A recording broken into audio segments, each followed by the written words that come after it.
Voy a hacer una exposición que va a tratar de hacer algunas puntualizaciones. Voy a regresarme un poquito en el asunto del plan de estudios porque creo que no se puede entender. Sé que su interés más importante, en eso están en este momento, son los programas analíticos, pero no se puede comprender los programas analíticos si no se comprende desde dónde se desprenden y por qué es de esa manera desde el plan de estudios, ¿no? Entonces, por eso vamos a dar un paso atrás para poder comprender de mejor manera.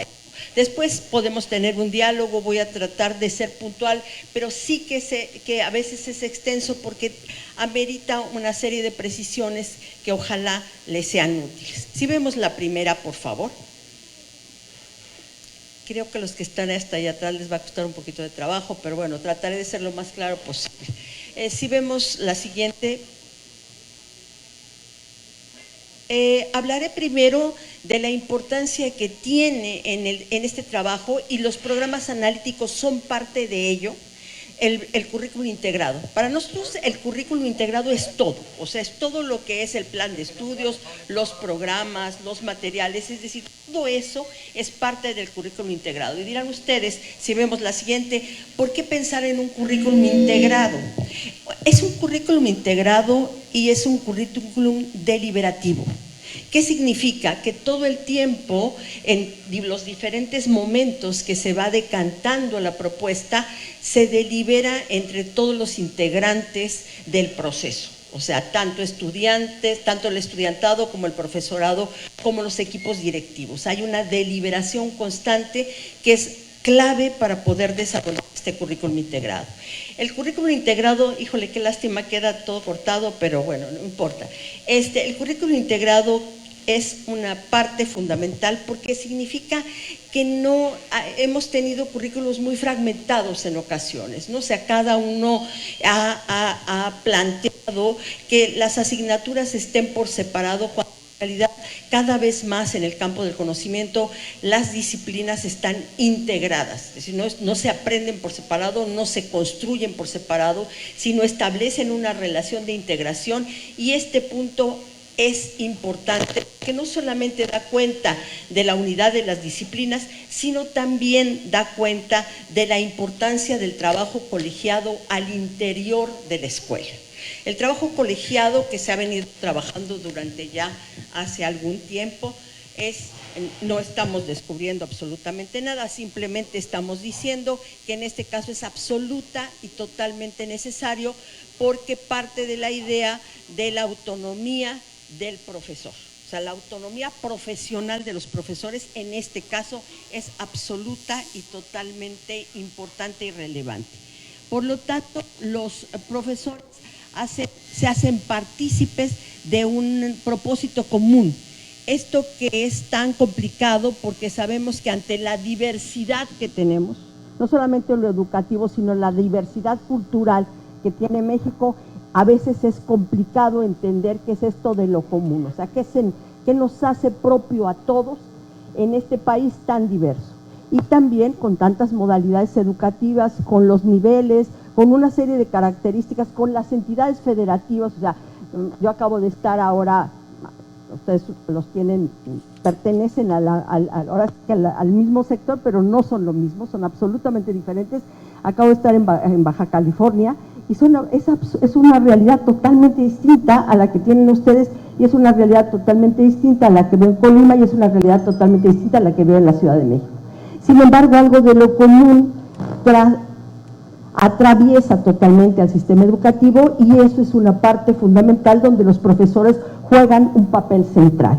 El otro es la importancia del trabajo interdisciplinario, que no quiere decir que de la noche a la mañana se va a hacer un trabajo interdisciplinario. El trabajo interdisciplinario amerita una construcción, amerita un proceso, va haciéndose paulatinamente, y por eso es que incluso no como creemos que el plan de estudios, el currículum, no tanto el plan de estudios, sino el currículum en general, no se impone, sino que se delibera, por eso se llama currículum deliberativo, se va deliberando. Entonces no es que el día que salió publicado el plan de estudios al día siguiente operó, sino que hay todo un proceso, que este es el proceso en el que están ustedes ahora, donde se va discutiendo y se va trabajando paulatinamente qué es lo que hay que concretar en cada una de las escuelas. Esto es lo que se llama el currículum integrado. Vamos a la siguiente, por favor.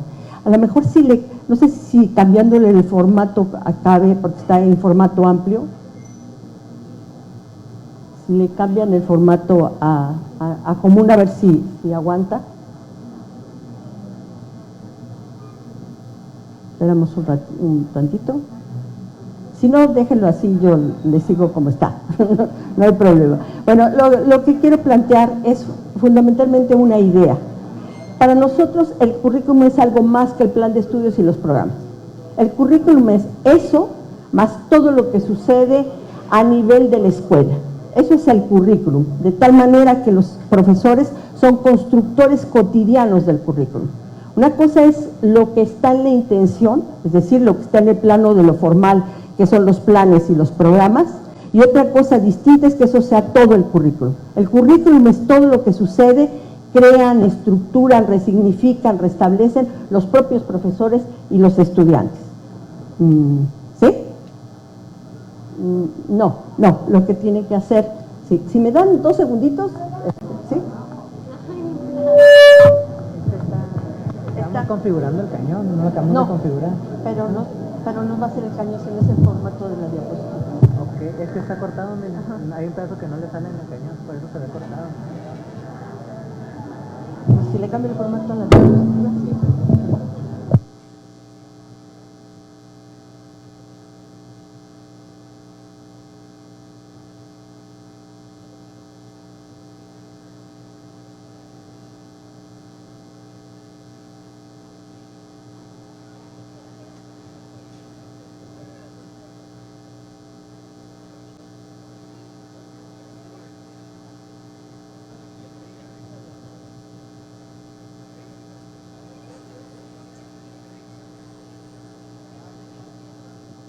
Vamos a ver si se puede solucionar y si no, no, es un formato,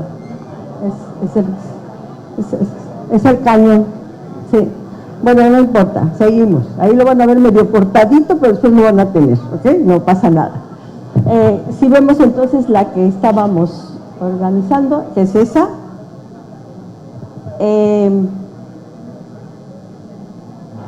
vamos a verlo así, a ver si así podemos irlo trabajando. Bueno, entonces las dimensiones del currículum tienen que ver con este asunto.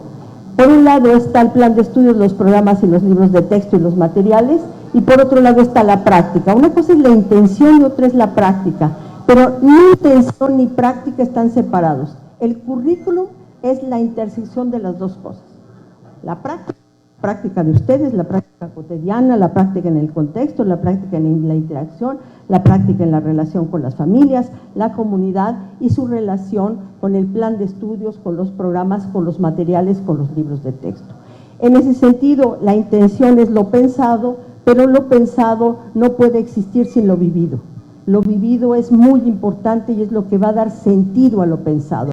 No es lo pensado lo fundamental, sino lo vivido es lo central del proceso. Eso que ustedes están, si se oponen, si se resisten, si están a favor, si a veces están a favor y luego están en contra, todo eso es lo más importante. No es tan importante solamente el asunto de lo que se está planteando formalmente, sino todo lo que está sucediendo alrededor de esa propuesta. Eso es lo que le da vida a la propuesta, es lo que le puede dar condición a la propuesta o no, dependiendo del caso. Si vemos la siguiente, por favor.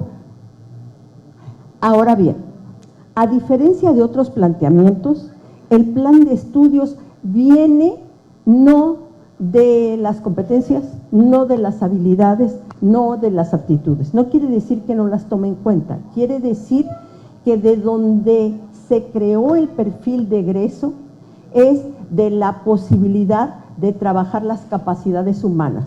¿Qué quiere decir esto? Quiere decir que como lo que está en el centro es la dignidad humana, es lo que está en el centro, y los derechos de los sujetos, para pasar a la democracia como parte fundamental, entonces lo que necesitamos desarrollar son las capacidades humanas. ¿De dónde viene esta idea? Esta idea la tienen centralmente, bueno, pues el Premio Nobel de Economía, que empieza a plantearse que el problema no es solamente el desarrollo económico, sino el desarrollo humano, el desarrollo de las capacidades humanas como una parte fundamental, donde entiende que no basta con que simplemente se tenga desarrollo económico, porque el caso concreto de la India, de donde es él, ¿no?, es que tiene un alto desarrollo económico, pero muy bajo desarrollo humano. Y dice, y hay cosas, a esto se le llama, a las capacidades humanas se le llama también las libertades indispensables.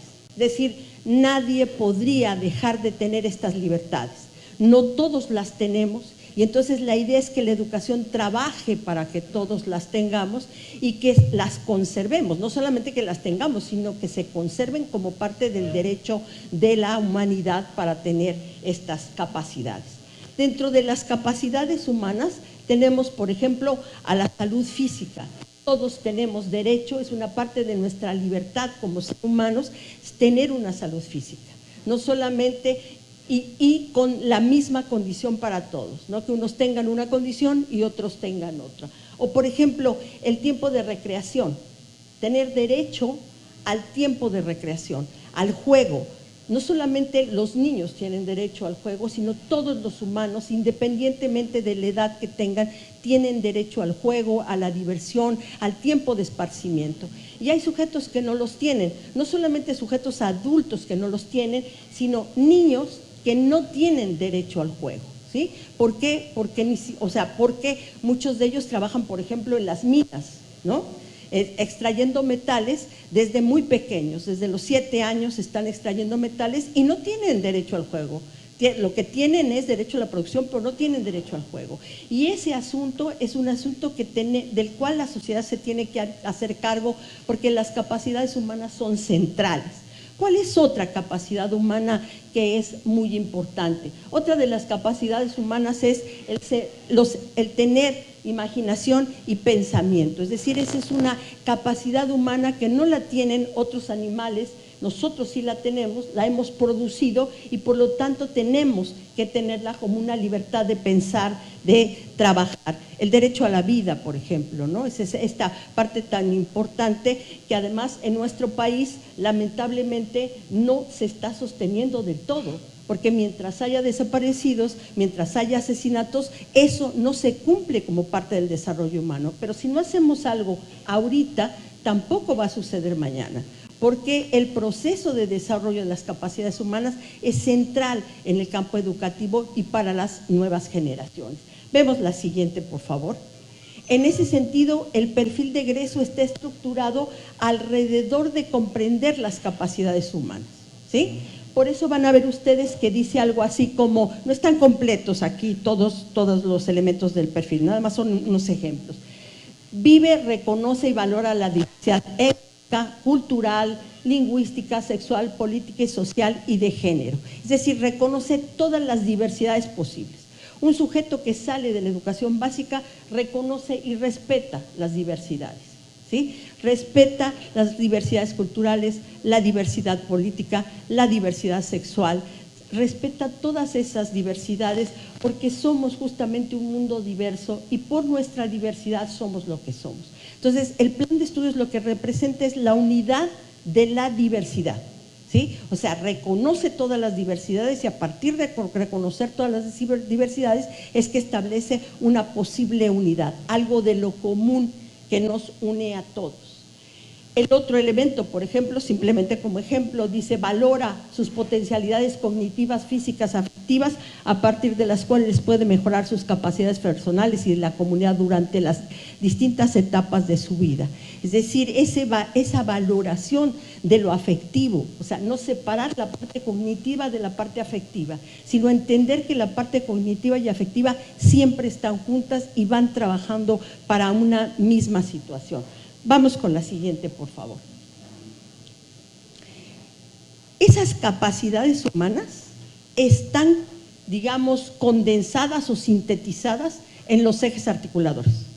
Si ustedes revisan lo que son los ejes articuladores, se van a dar cuenta que están relacionados directamente con las capacidades humanas. Voy a poner solamente un ejemplo, el ejemplo de la igualdad de género.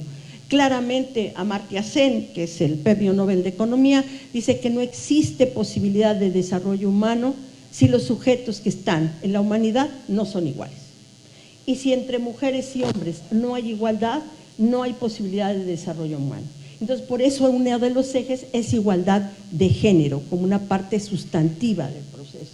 Otra cuestión también, no existe posibilidad de desarrollo humano si no hay elementos de apreciación artística y estética, lo que se llaman los derechos culturales, ¿no? O sea, los derechos culturales como tales son derechos de la humanidad, no se negocian. No es saber si me los quieres dar, es que tengo derecho a la cultura y por lo tanto un mundo artístico, estético, que me dé las posibilidades de vivir en este mundo. Otro asunto, tengo derecho a la vida saludable. Mi vida saludable no es solamente un asunto médico. La vida saludable es el derecho que tengo yo también a poder bañarme en cualquier playa sin que esté contaminada. ¿Sí? Es un derecho a la salud, que el aire no esté contaminado, que la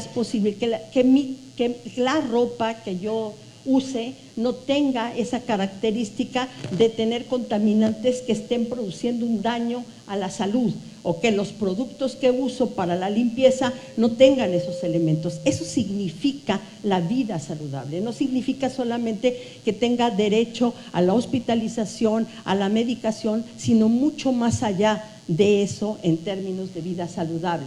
La interculturalidad crítica, que la interculturalidad crítica no señale solamente la inclusión de los pueblos indígenas, sino al contrario, que lo que se vea es que nosotros los mestizos, lo que somos frente a la mestizofilia, es decir, a creer que toda la vida de los mestizos es mejor que la vida de los indígenas, la interculturalidad crítica dice no hay, ¿no? Dice hagamos otro mundo distinto donde valga tanto el saber de los indígenas como el saber de los mestizos, o sea, es exactamente del mismo valor en una lógica de diversidad cultural. Por eso es una interculturalidad crítica. O, por ejemplo, el caso concreto de la apropiación de la cultura por la escritura y de las culturas por la escritura y por la lectura. Esto es muy importante. No solamente es el fomento a la lectura, es la importancia que tiene que cada uno de nosotros, ya sea desde su lengua, ya sea su perspectiva cultural, avancemos sobre la posibilidad de aprender otras culturas y de significar otras culturas. Y en ese sentido también está la inclusión. La inclusión no se refiere solamente a la inclusión de personas con discapacidad, se refiere a la inclusión de todo aquel ser humano que esté sobre la tierra, independientemente de que nosotros nos podamos sentir bien o mal frente a ese ser humano, en tanto que estamos ahí, y el respeto también que tenemos que tener este tipo de cosas. Por eso van a ver ahí que ahí está lo de colonial también, porque no es lo mismo vivir en América Latina que en Europa. O sea, nosotros tenemos otra condición totalmente distinta, tenemos una historia diferente, un proceso diferente, un camino diferente recorrido para nuestra cultura. Vamos con la siguiente. Estos ejes son articuladores, no transversales. Sí, estoy siendo clara, ¿no? O sea, no es que atraviesen al currículum, sino lo que hacen es amalgaman cada uno de los conocimientos, cada una de las actividades, cada uno de los contenidos. Eso es lo que hace en realidad el eje articulador. Por eso es que los campos formativos, ahí se van a concretar muchos de los ejes articuladores, pero no solamente. Entonces, en los campos formativos lo que vamos a tener es una pluralidad de saberes y conocimientos. Los contenidos ya no están solamente trabajados por las disciplinas, o sea, sí que son súper relevantes las matemáticas, la historia, la biología, todo es muy relevante. ¿Por qué? Porque es la historia de la humanidad hecha disciplinas, ¿sí? Es todo lo que ha logrado el hombre armar con conocimiento, pero también reconoce a los saberes de los niños, los saberes de los profesores, los saberes de la comunidad, los saberes de los grupos a los que pertenecen los niños, es decir, no solo reconoce al conocimiento, sino que reconoce otras posibles epistemologías diferentes que no han sido reconocidas hasta este momento. Y aquí hay un punto, me parece muy importante. Los campos formativos proponen una estructuración y articulación que reconoce entonces la diversidad de saberes.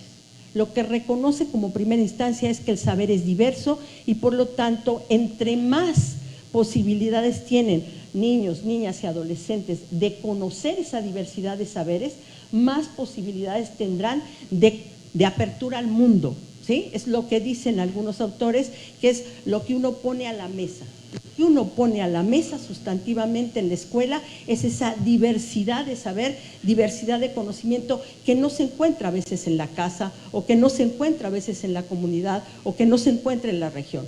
Pero en la escuela sí, porque la escuela lo que ofrece es esa diversidad, esa amplitud. El trabajo fundamental de los campos formativos es que relaciona objetos de conocimiento, pero siempre trata de que lo integre el sujeto. Es decir, no lo ve como una cuestión totalmente separada del sujeto para que el sujeto simplemente lo absorba, sino que tiene que tener sentido desde su vida cotidiana ese conocimiento para poder hacer lo propio. Si no tiene sentido ese conocimiento para su vida cotidiana, esto que dicen, no sé si han visto los resultados de la encuesta del INE de niños, niñas y adolescentes, pero hay un niño más o menos de 12 años que una de las preguntas es ¿qué te gustaría que te enseñaran en la escuela? Y entonces la respuesta es matemáticas, y uno diría, pues matemáticas le están enseñando, ¿no? O sea, no, es imposible que una escuela deje de enseñar matemáticas. Pero lo interesante es que dice él, bueno, matemáticas que me sirvan para ir al mercado, porque no me sirven para ir al mercado, yo quiero que me sirvan para ir al mercado. Y si bien no es lo único para que lo tengan que estar las matemáticas, no hay que hacer oídos sordos a lo que los chavos dicen, porque finalmente también ellos tienen algunas necesidades claves sociales que son muy importantes. Vemos la siguiente, por favor.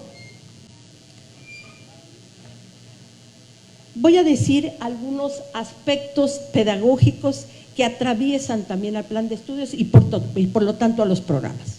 Una cosa es muy importante, es aprender es construir la humanidad de los seres humanos. Para nosotros eso es lo que es el trabajo de aprender. Se construye humanidad a partir del aprendizaje y por eso es tan importante la escuela, porque la escuela hace justamente eso, seres humanos, y por lo tanto esa es la tarea sustantiva de la escuela. El otro elemento es el principio de educabilidad. Todos y todas pueden aprender. No quiere decir que lo hagan, pero todas y todos tenemos la posibilidad de hacerlo. Y eso tiene que ser un principio de la escuela porque debe creer y confiar en que el otro puede aprender. El otro asunto es el principio de libertad. El aprendizaje no se decreta. También se necesita que el otro desee aprender. Y no siempre porque nosotros queramos que aprenda, el otro aprende, sino que a veces es necesario que la escuela cree la necesidad de aprender. Si la escuela no crea la necesidad de aprender, el otro también sigue sin aprender, ¿no? El otro asunto es que cada uno de nosotros y de nosotras aprende con una estrategia propia, pero esa estrategia no es inamovible.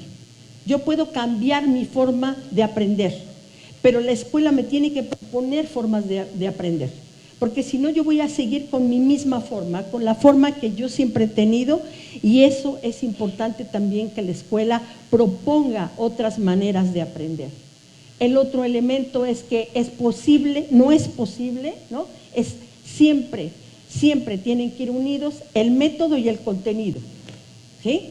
Y aquí aprovecho para decir que nuestro planteamiento en el plan de estudios no es un plan de estudios por proyectos. Los proyectos es un elemento más que es muy interesante y que puede ser, y que así van a encontrar ustedes una posibilidad, pero no es la única manera de trabajo. O sea, puede haber muchísimas otras maneras y de hecho los profesores han creado unas bastante más creativas a veces de lo que podemos encontrar en algunos textos. El otro asunto es imposible separar lo cognitivo de lo afectivo, ¿sí? Es decir, y eso ya se decía, yo digo desde 1930, cuando se decía que el cemento de la cognición, el cemento del aprendizaje es lo afectivo. Es decir, la argamasa, lo que pega, lo que da condición para aprender es la parte afectiva. Por eso la escuela tiene dos grandes factores. Uno, el cuidado, y otro, el aprendizaje. ¿Sí? O sea, no basta con el aprendizaje, también se necesita el cuidado. Digo mucho esto porque a mí me causa mucha impresión que los padres lo tengan tan claro. Cuando se les pidió en los debates del plan de estudios a los padres de familia que eligieran qué querían de la escuela, qué le pedían a la escuela, las madres de familia lo que le pedían era cuidado, en primer lugar. Decían, lo que quiero es cuidado, que cuiden a mis hijos. No estaban hablando de que los tuvieran en la escuela, sino de que los cuidaran, ¿sí? Se estaban hablando de una parte afectiva, de la importancia del cuidado. Y los padres lo que pedían era que les dieran mejores contenidos, ¿sí? Es muy interesante porque los padres tenían mayor escolaridad que las madres. Y sin embargo, ambas cosas son tarea de la escuela. Y en lo que coincidían los dos, tanto padres como madres en segundo lugar, es que los maestros tuvieran metodologías innovadoras, metodologías más activas, que notaban que la escuela no estaba produciendo esa forma más activa de trabajo, ¿no? El otro asunto es, la escuela debería ser un lugar emocionante y no aburrido. ¿Sí? Este es el otro principio básico, es decir, bueno, pues si uno se aburre en un lugar, que a lo mejor a algunos de ustedes ya les está pasando, el problema es que ya no pasa, ya no se establece la misma relación con el aprendizaje. Vamos con la siguiente, por favor. La lógica de concreción del plan de estudios es esta. Están los planteamientos del plan de estudios, luego viene el programa sintético donde están los contenidos, los saberes socialmente significativos, luego están los programas analíticos donde se hace en una elaboración colectiva, y luego el programa del docente, que ya estamos llamando planeación didáctica, y que ya es el programa de cada uno de los profesores, pero no existe ese programa de planeación, esa planeación didáctica sin todo lo demás. Por eso el trabajo va concretándose paulatinamente a lo largo de un proceso. Sí. Vamos con la siguiente, por favor. ¿Cuál es entonces este proceso que llamamos, si decimos que el currículum no se impone, sino que se dialoga, se procesa, se analiza, tenemos que tener un proceso de apropiación por parte de los profesores, de los directores, de los supervisores, de los ATPs?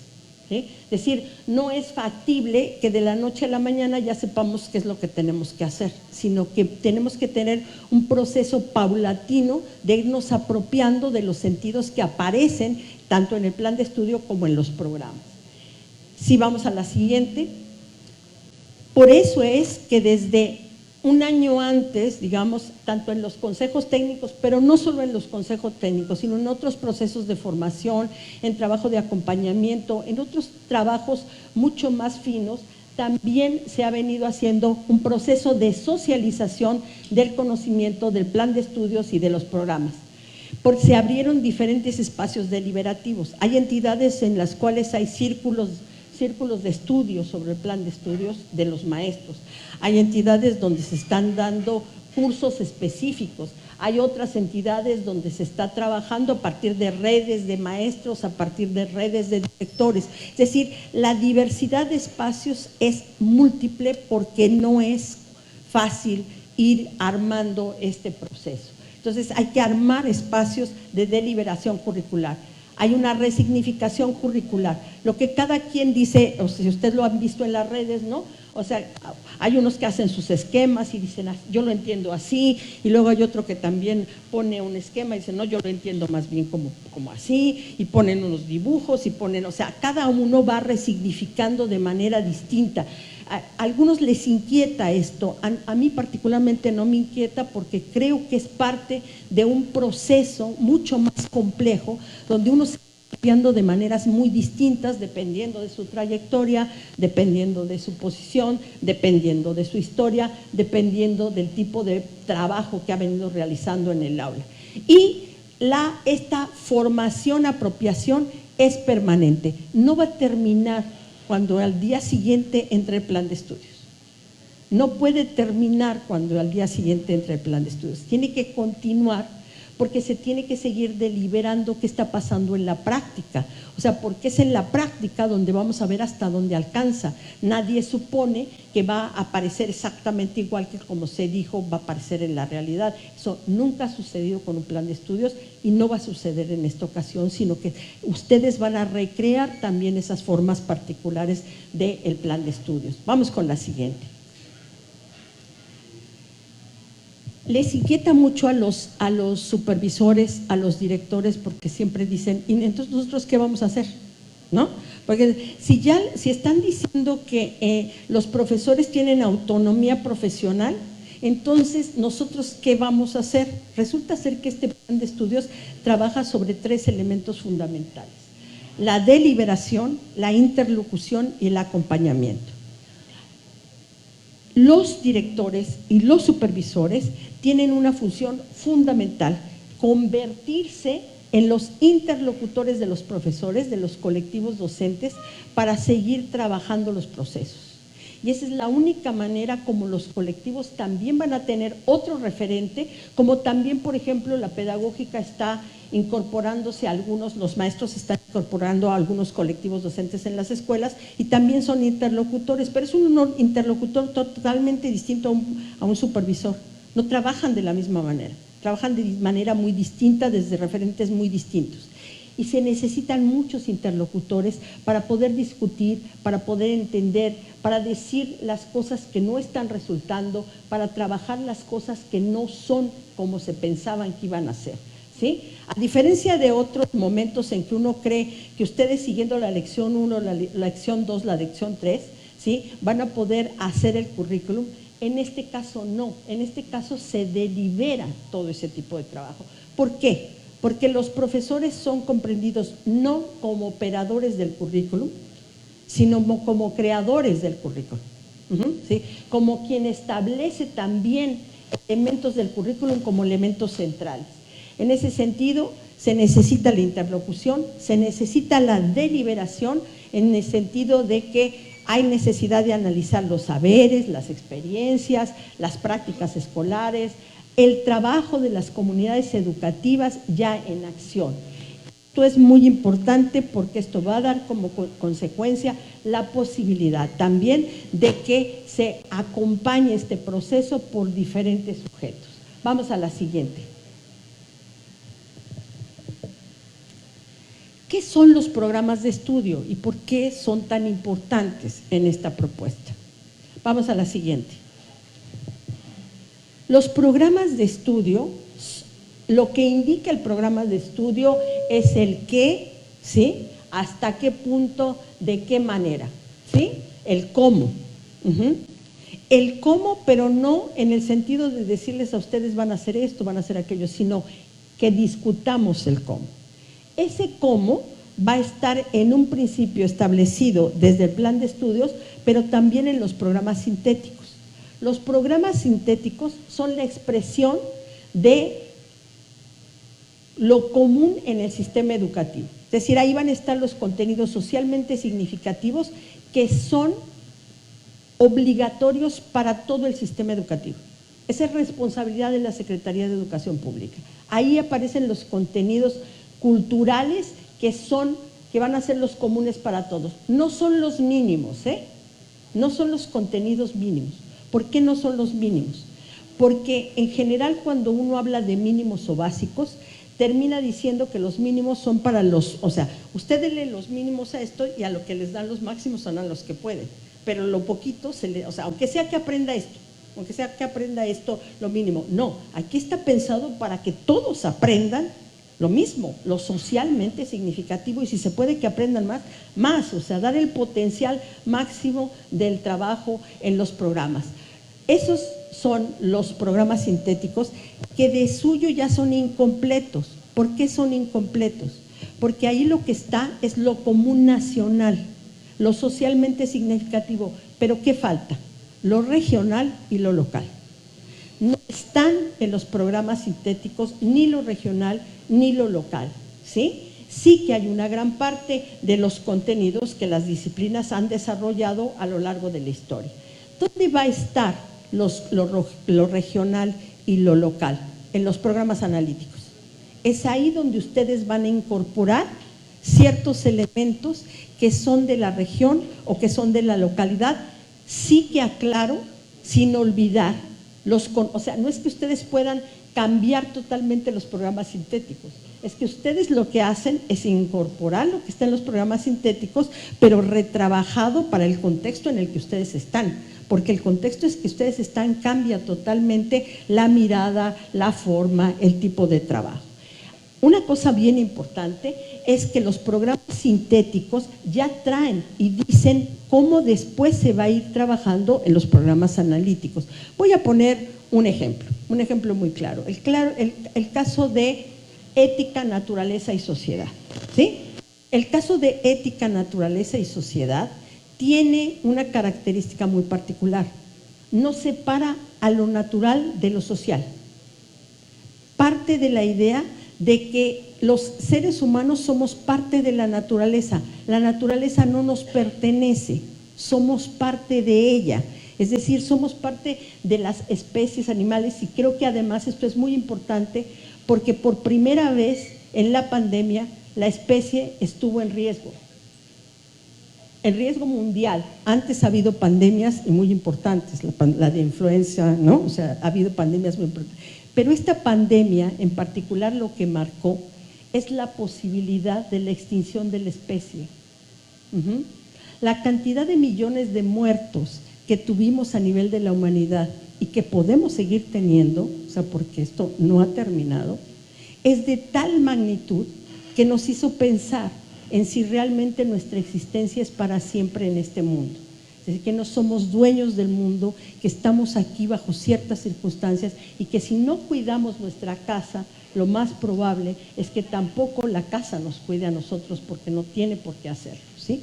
En ese sentido, el asunto clave que está aquí en ética, naturaleza y sociedad es no desconocer el hecho de que nosotros somos responsables frente a la naturaleza. No solamente frente a la sociedad, sino también frente a la naturaleza, ¿no? Es decir, la extinción de las especies, el asunto de nuestra huella en el mundo, ¿no? O sea, nuestra huella de carbono, ¿no? Cada vez que nosotros, lo pongo mucho como ejemplo, pero digo, por lo menos tener conciencia de que cada vez que compramos unos jeans, ¿no? Estamos dejando una huella de carbono.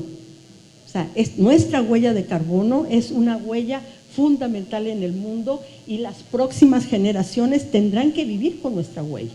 Y ese punto es un punto que la escuela tiene que atender, porque si no lo atiende estará negando su posibilidad de estar en el mundo de la naturaleza, ¿sí? Vamos con la siguiente, por favor.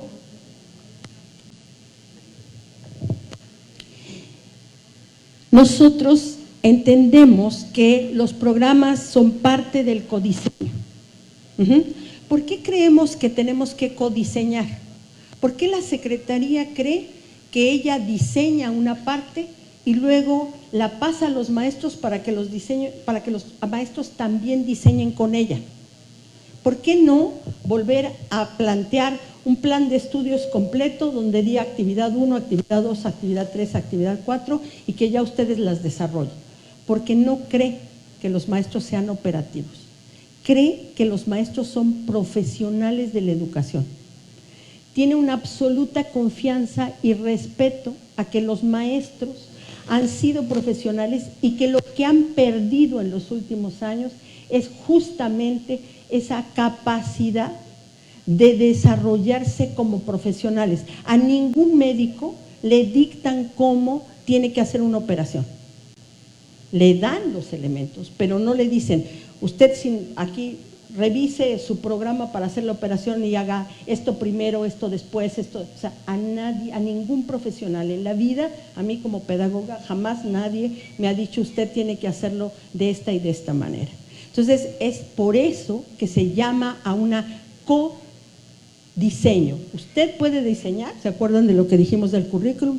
La parte del diseño es la parte de la intención, ustedes también van a hacer esa parte de la intención y la parte de la práctica también la tienen ustedes. Y entonces, el diseño no solamente está en los programas analíticos. En este momento, si se fijan, todavía los programas sintéticos dicen documento de trabajo. Y es importante porque todavía ustedes pueden decir, no, aquí yo veo vacíos clave. Yo como maestro de matemáticas o como maestro de tecnologías, creo que se debería de incluir también esto.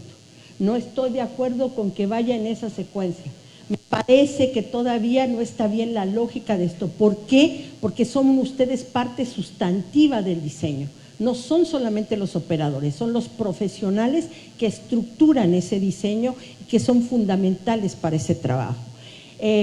Yo sé también que a veces es después de todo un tiempo donde uno, a ver, nunca pasó exactamente así. O sea, nunca pasó que estaba el plan de estudios y ustedes hacían su planificación y lo hacían exactamente como les pedían. O sea, eso jamás pasó. Es la vieja anécdota que se le atribuyen a Torres Bodet, ¿no? Que dicen que a las 8:30, a las 8 de la mañana, Torres Bodet salía en el radio y decía, son las 8 de la mañana y en este momento todos los niños y todos los profesores de México están leyendo La Suave Patria. Por supuesto que no pasaba eso, o sea, por supuesto que muchos no estaban ni leyendo La Suave Patria, ni nunca habían leído La Suave Patria, ni muchos maestros estaban haciendo eso, pero en la fantasía del control, uno cree que realmente todos van a hacer lo que uno diga. Esto no es igual, esto es, todos vamos a participar en diseñar lo que va a ser la escuela. Y entonces ese asunto es diferente, porque se tiene una confianza fundamental sobre el profesionalismo de los profesores. Sé que muchos pueden decir que tienen dudas sobre esto. Nosotros nunca le hemos tenido, yo tengo un buen rato que trabajo con profesores y creo que nunca se ha tenido semejante duda. ¿Qué es también el codiseño? Bueno, el codiseño está establecido en la articulación de los campos con los ejes articuladores, pero también está considerando los colectivos docentes, bajo la premisa de que la profesión docente no es solo individual, también es colectiva. O sea, no existe, es una profesión que no existe solamente por la individualidad, existe también por el colectivo de la profesión. Y en tanto que relación de colectivo, entonces ahí está su potencial de codiseño. Vamos con la siguiente, por favor. ¿Qué son los programas analíticos? Vamos al programa analítico. La siguiente, por favor. Los programas analíticos, ¿sí?, se construyen fundamentalmente tomando en cuenta que existen niños, niñas y adolescentes y que hacen representación e interpretación de su propia realidad y que entonces es necesario que haya un diálogo entre acciones, estrategias, materiales y que las herramientas sean herramientas que permitan que los estudiantes aprendan. Este es un elemento fundamental porque se cree en el aprendizaje de todas y de todos, sin excepción, ¿sí? Y el otro asunto es que el programa analítico lo que hace es ubicar los hechos en el tiempo, lo que está en el programa sintético, ahora lo ubico los hechos en el tiempo y en el espacio, pero con criterios desde los cuales yo construyo y doy con la relación con la vida concreta. Es decir, mis niños, mis adolescentes, mis niñas, no son las mismas aquí que en la Sierra de Oaxaca, ¿sí? Es otra cosa totalmente distinta. Entonces necesito ver mis situaciones concretas, ni tampoco tengo la escuela, ojalá todos tuviéramos la escuela que tiene todas las cosas, que tiene proyectores y que tiene pantallas, pero no es verdad, eso no es cierto. Ubiquémonos en el mundo de la realidad y sepamos cuál es el elemento que podemos trabajar y desde dónde. El otro asunto es que las niñas, los niños y los adolescentes se ponen en contacto con diferentes medios y recursos. Aquí hay una idea de aprendizaje, de diversificación de las fuentes del aprendizaje. Entre más fuentes de aprendizaje tenga el alumno, más potencialidad tiene el aprendizaje, ¿sí? Es lo que se llama el aprendizaje expansivo, donde se sabe que los padres es una fuente de aprendizaje, pero no es la única. Donde se sabe que la escuela es la fuente del aprendizaje, pero no es la única. Donde se sabe que los medios de comunicación son fuentes de aprendizaje, pero no son los únicos. Donde se sabe que la comunidad también es fuente de aprendizaje, pero todo eso lo tiene que considerar la escuela y orientarlo desde los propósitos que tiene la propia escuela. Porque también sabemos que los medios de comunicación tienen elementos contrarios a lo que la escuela está produciendo. Y entonces, por eso la escuela se hace cargo de ese aprendizaje expansivo y trata de trabajarlo desde diferentes mecanismos. Vamos con el siguiente, por favor.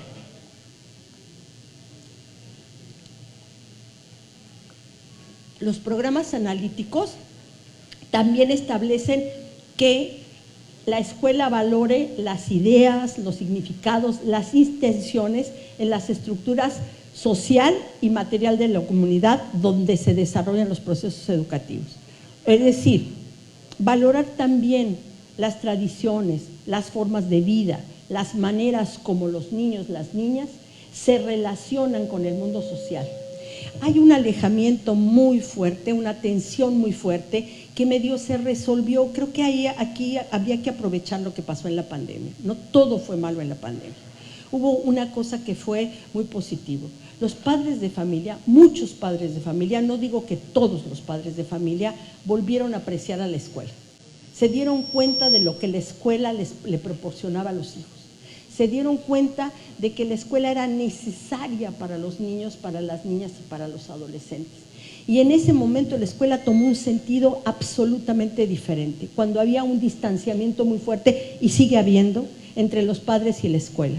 Porque los padres tienen una crítica muy fuerte hacia los profesores, pero también los profesores tienen una crítica muy fuerte y un prejuicio muy fuerte hacia los padres de familia. Y entonces hay un distanciamiento y una tensión constante, cuando una cosa que pasó en la pandemia fue que la familia participó en algunos casos, no en todos, en algunos casos, del proceso cognitivo de los alumnos. Se dio cuenta de que ahí había un trabajo del maestro que era absolutamente indispensable, que no era solamente tenerlos ahí y ponerlos a hacer actividades, sino que era trabajar con la cognición, trabajar con el conocimiento, establecer una relación distinta con el mundo. Y en ese momento los padres de familia entendieron una serie de cosas, pero también demandaron otras. No me hable solamente para decirme cuando mi hijo se porta mal. No me hable solamente para pintar las bancas. Hábleme para eso, no tengo ningún problema, pero también hágame partícipe de lo que es el proceso cognitivo de mi hijo, porque si yo no soy partícipe, no entiendo qué es lo que pasa. O cuando hay la demanda de la escuela, por ejemplo, que se dio uno cuenta en la pandemia, ¿no? Que una madre de familia que tiene un niño en preescolar, una chavilla en la primaria y un adolescente en la secundaria, y que la escuela dice, enséñele al de secundaria a despejar X, ¿no? Y la madre de familia dice, chispas, o sea, yo estudié la primaria. ¿Cómo le ayudo? ¿Cómo puedo apoyar algo que ni siquiera yo tengo como experiencia? ¿Cómo le puedo hacer si ni siquiera sé cómo? O sea, no tengo ni idea, ¿sí? Las entrevistas que nosotros hicimos a los padres de familia decían, de veras que sí quiero ayudar, pero no tengo, o sea, no sé cómo, no tengo idea, no puedo hacerlo, no está dentro de mis posibilidades de hacerlo. Y creo que ese distanciamiento entre escuela y padres de familia ha dejado un gran hueco social que nos impide entendernos unos con otros, ¿no? Y por eso es tan importante los programas analíticos, para ver de qué familias vienen estos estudiantes, cómo establecen relaciones, ¿sí? El aprendizaje no es un hecho que reside en las mentes de los estudiantes, ni tampoco es solamente individual, ¿sí?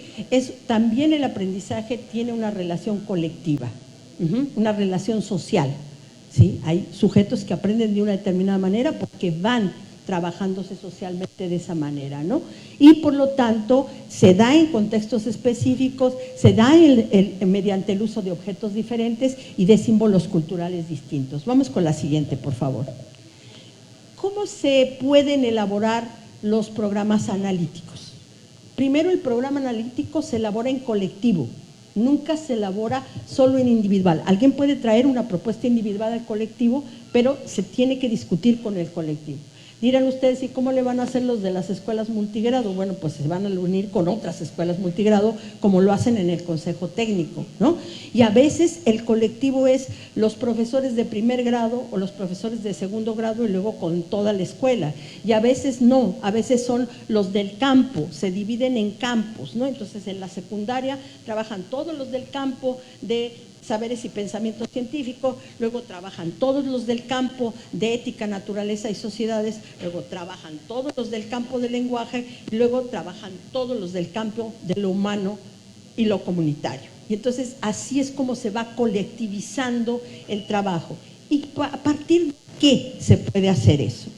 Bueno, una parte importante, y es un asunto que se tiene que discutir a fondo, es tomar un problema social, algo que interese, que sea del interés de la escuela o de los estudiantes o del aula o del grupo, como un problema social. Esto lo han dicho mucho las escuelas activas, básicamente, Pablo Freire lo dijo muchas veces, nadie puede aprender si no está alrededor de algo social que lo signifique. Si no hay algo social que lo signifique, no pasa nada, o sea, lo aprende, pero rápidamente lo olvida, porque no lo significó. El caso de los problemas sociales es central. Cuando uno analiza algo que le interesa particularmente y que es de su entorno, por ejemplo, la violencia, por ejemplo, el agua, por ejemplo, la contaminación de los mares, por ejemplo, el asunto concreto de el problema de la guerra. En la pandemia los niños aprendieron una cantidad de cosas sobre la pandemia impresionante, o sea, saben perfectamente de qué se tratan los virus, saben cuáles son las formas de contagio, tienen conocimiento de algunas cosas como por ejemplo cómo se constituyen las vacunas, ¿no? Cómo se constituyen los biológicos en general y particularmente las vacunas. En fin, hay una serie de necesidad de aprendizaje a partir de un problema social. Es conveniente trabajar a partir de un problema social. Ese problema social es el del entorno inmediato, del entorno local, de la región o global. Casi ningún problema local es totalmente aislado de lo global. Eso es una cosa que no sucede, es lo que llamamos lo local, ¿no? O sea, lo global siempre está en lo local. Algo que nos está afectando seguramente le está afectando a alguien más en otra parte del mundo, ¿sí? Por ejemplo, pongamos el caso del agua. El caso del agua es trascendental, ¿sí? Ustedes saben perfectamente que en la Ciudad de México el agua viene de la zona del Lerma, ¿no? Y dejamos a prácticamente toda la zona del Estado de México, más la zona de Hidalgo, sin agua. Pero olvídense solamente sin agua, que sería un elemento ya grave, pero no es solamente que dejamos sin agua a esa zona, sino que además eso provoca que no tengan las condiciones, y como son zonas mineras, gran parte de la zona del Hidalgo, la tierra se contamina, las aguas se contaminan y prácticamente no pueden tener agricultura en esas zonas, y la gente que está ahí tiene contaminación por mercurio. Grandes zonas de Hidalgo están así y no pueden regenerarse porque toda esa agua se va para la Ciudad de México, ¿sí? Ese asunto que parece una cuestión que dice uno, bueno, pues sí, lo podríamos discutir en la escuela.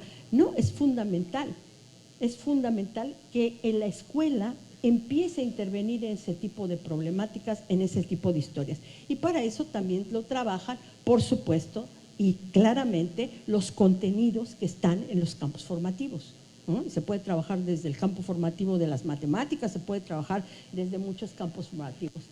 Se pueden establecer algunas preguntas fundamentales, ¿no?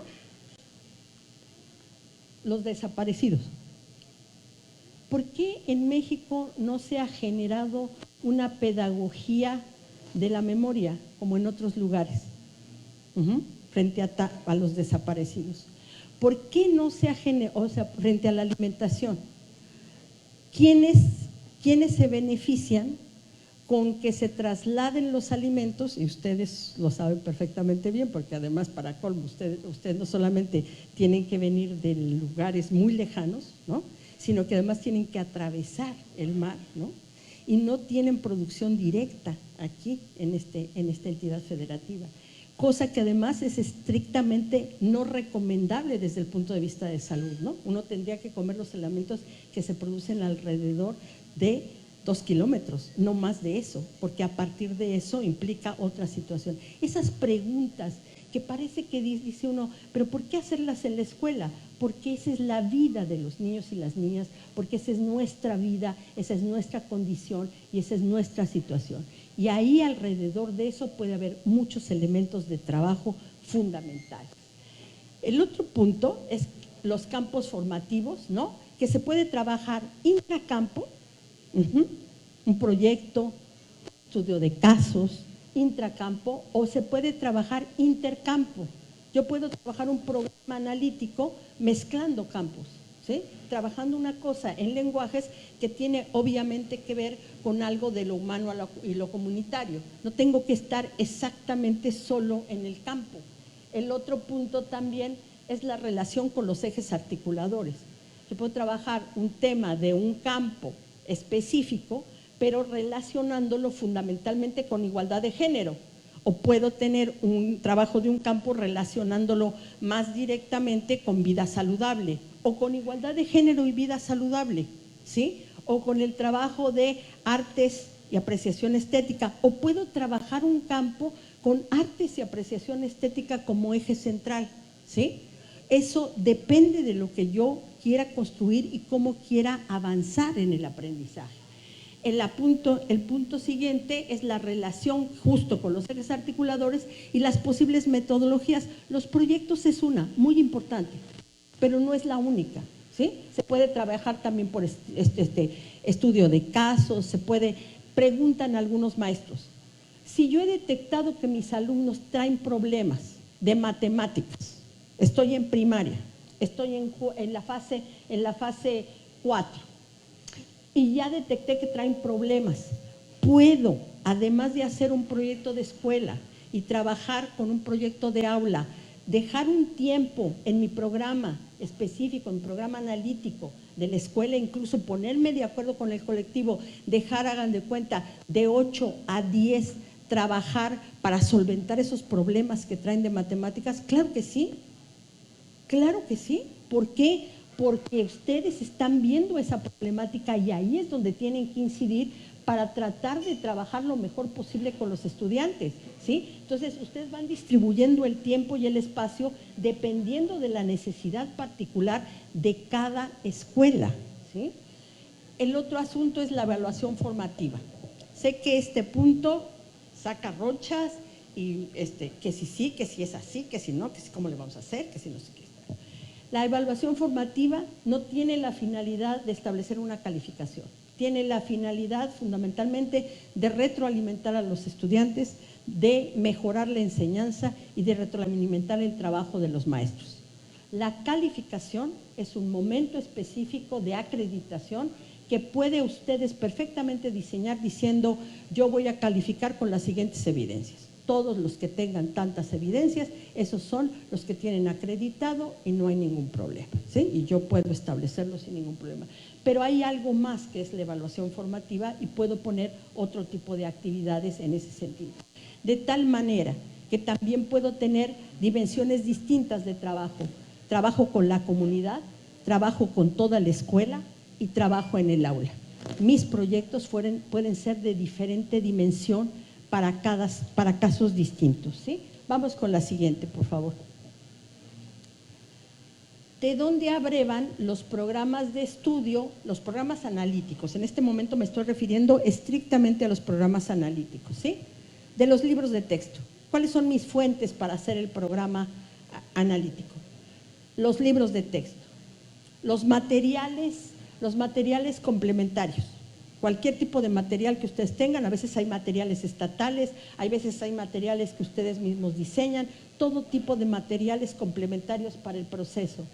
Del diagnóstico que tengo de mis alumnos. Algunos dicen, entonces que yo dejando de lado el programa de calidad, de mejora de la calidad de la escuela, si ahí hay algo que ven ustedes que son problemas de aprendizaje o que tienen detectado algo ahí que puede ser útil para el programa analítico, pues hay que traerlo al programa analítico, pero no es lo mismo un programa analítico que el programa de mejora de la calidad. Son dos cosas distintas, ¿sí? Esto es pedagógico didáctico, porque como se habrán dado cuenta, este plan de estudios vuelve a poner en el centro lo pedagógico y lo didáctico como elementos centrales para el desarrollo del trabajo en el aula.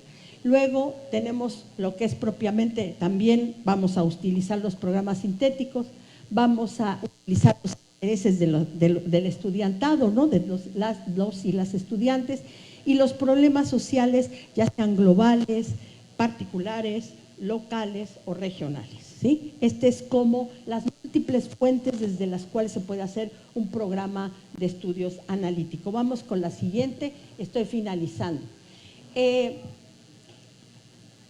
Llegamos, después de tener el programa analítico, llegamos a la planeación didáctica, y aquí los nombres nos confunden de repente, porque no es que en los programas analíticos no haya didáctica, no es que en los programas sintéticos no haya didáctica, no es que en el plan de estudios no haya didáctica, por supuesto que ahí hay planteamientos didácticos, pero le llamamos planeación didáctica porque ustedes conocen más ese punto como la planeación que ustedes desarrollan más cotidianamente. Cada quien la va a desarrollar de acuerdo al programa analítico que se haya hecho a nivel colectivo, y ustedes van a desarrollar en sus tiempos y sus espacios su programa analítico. Pero esta vez no va a ser un programa analítico, les diga, un programa, digamos, una planeación didáctica, disculpen, una planeación didáctica que diga, la tienen que hacer para 2 meses, para el bloque 1. Puede ser que ustedes lo hagan en tiempo más corto, o por ejemplo los maestros de migrantes no pueden hacerlo para 2 meses, ellos lo tienen que hacer totalmente distinto, porque la lógica, la dinámica de los migrantes es totalmente diferente. Entonces, capaz de que ustedes dicen, no, bueno, yo voy a hacerlo mensualmente, porque necesito ver lo que pasó en el mes y luego trabajarlo para el siguiente mes de una manera distinta, y así tengo mi periodicidad de manera diferente, y yo voy armando mi trabajo, porque es el trabajo personal de cada uno de ustedes, es la planeación didáctica. Aquí tenemos un esquema, no me voy a detener, lo único que sí les quiero decir es, no hay formatos para el programa analítico. Si se los quieren comprar los youtubers, yo no me opongo, cada quien mantiene a quien quiere, ¿sí? O sea, yo mantengo a mi hijo porque yo quiero. Si ustedes quieren mantener a un youtuber, manténganlo, ¿sí? O sea, cada quien es libre de mantener a quien se le dé la gana. Nada más que sea claro que esos que están ahí no son ningún formato ni oficial, ni que tenga ninguna característica. Si a ustedes les sirve, también adelante, ¿eh? O sea, yo creo que cada quien tiene que asumir esa parte, y creo que cada escuela y cada grupo tendrá que decir, esto es lo que me sirve a mí, esto es lo que yo he entendido, esto es lo que yo trabajo. Insisto, si ustedes, sé que el formato de los programas analíticos es como la frazadita, como el objeto transicional de los bebés, ¿no? O sea, que cuando se van a separar de la madre, se traen la cobijita, y entonces traen la cobijita para todos lados para sentirse más seguros. Claro que da seguridad, y creo que sería mucho más seguro una cosa así. No lo estoy criticando, estoy diciendo el proceso que tenemos que seguir. Pero en este caso, ahora sí que esa frazadita la van a tener que tejer ustedes, porque no existe. ¿Sí? Y entonces esa parte también es muy importante.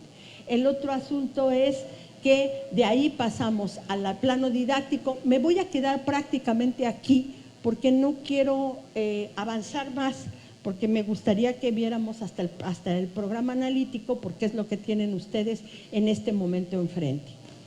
Yo confío plenamente, o sea, no tengo ninguna duda, que los colectivos docentes van a avanzar mucho más de lo que dice el plan de estudios.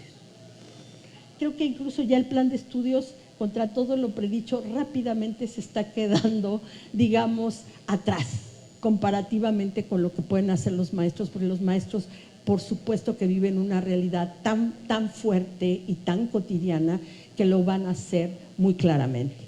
¿Va a haber más dificultades por niveles? Sí. Preescolar va a avanzar mucho más rápidamente porque tiene una historia distinta, porque el nivel tiene una historia, vienen de una historia diferente. Primaria lo va a lograr hacer también porque de suyo siempre debió de haber sido así y el asunto de la integración de las asignaturas les permite desarrollar otras cosas. Secundaria va a ser el nivel más complicado, porque la propia estructura laboral, la historia propia del nivel hace que sea más complejo, pero no imposible. Y entonces ahí habrá que hacer otro tipo de discusiones, otro tipo de trabajo. Pero miren una cosa que está pasando que yo se los quiero comentar, que me parece muy importante. Las secundarias técnicas han visto en este plan de estudios la posibilidad de recuperar la identidad de ser secundarias técnicas. Cosa que yo les puedo decir que ni siquiera nos pasó por enfrente, ¿sí? Pero es interesante, ¿por qué? Porque se dan cuenta que pueden volver a posicionar la parte tecnológica, la parte que ellos llamaban los talleres, ¿no? O sea, volverla a posicionar y dar la posibilidad de recuperar una parte identitaria que se perdió cuando hay cierto tipo de trabajo. Es interesantísimo. Yo no sé si lo van a lograr, o sea, no estoy diciendo que va a pasar, estoy diciendo que es muy interesante que se lo planteen, ¿sí? Nada más estoy diciendo eso.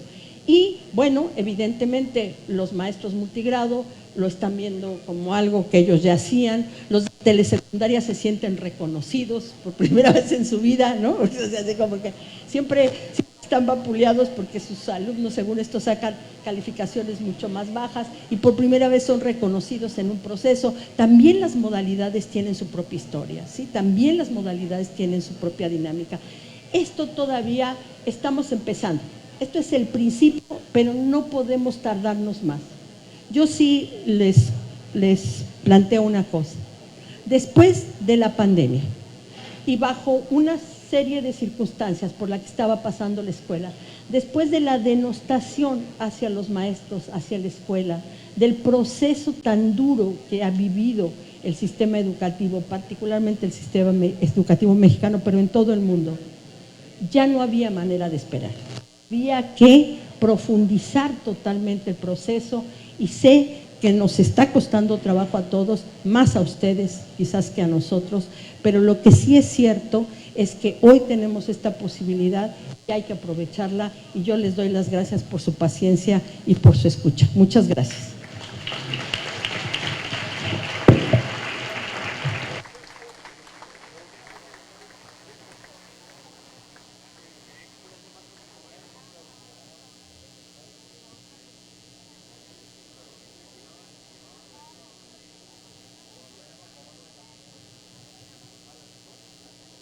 Bueno.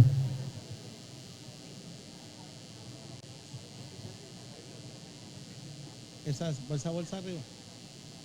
Ok, de la doctora.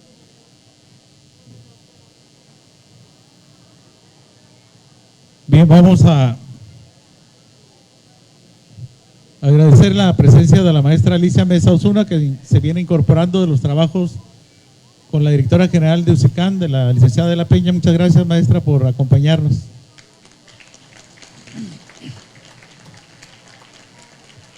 Y vamos a continuar, vamos a realizar una primera ronda con 3 participaciones.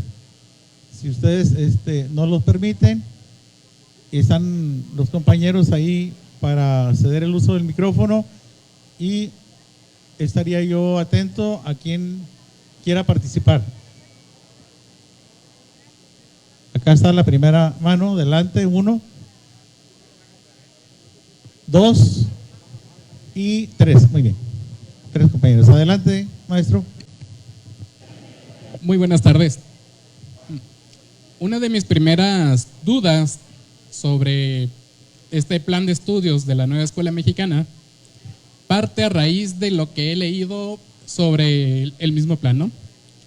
Uno de los aspectos que me llaman mucho la atención es el apartado número 2, donde habla de los efectos del COVID, que al parecer es el único diagnóstico que se tiene referente a todo lo que se hizo anteriormente, ¿no? Porque no hay datos donde se hable si las reformas anteriores funcionaron o no funcionaron, si hubieron avances o no hubieron avances. Simplemente su diagnóstico se basa en lo que viene siendo el apartado número 2 de la página 3544, que habla sobre el COVID. Entonces, sí, o en mi percepción, si ese es el único diagnóstico que se tiene, que es de 2 años para acá, pues se me hace un diagnóstico muy pobre. Esa es mi primera duda, ¿no? La segunda, una duda que he tenido desde que he leído el plan de estudios y los programas sintéticos, es la manera en la que se relacionan los ejes articuladores con los campos formativos, con los contenidos y los procesos de desarrollo de aprendizaje. Es decir, cómo vamos a ver plasmados estos ejes articuladores en los contenidos, si van a venir de manera explícita, si los docentes lo van a tener que buscar, etcétera, etcétera, ¿no? Tercera duda, ¿qué va a suceder con el plan escolar de mejora continua? Porque recordemos que el plan escolar de mejora continua también nace con base a un diagnóstico. Entonces también habría que ver qué es lo que va a suceder con ese plan, si se va a adecuar, si va a continuar, si va a ir de la mano con los programas analíticos, ¿no?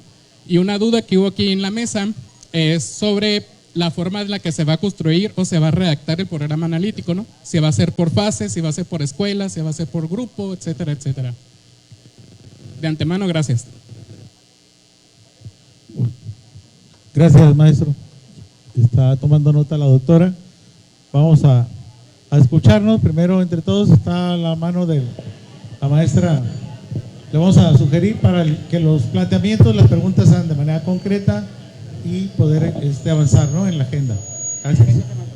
Sí, mire, nuevamente hago uso del micrófono y me voy concretamente como lo pide el profe José María.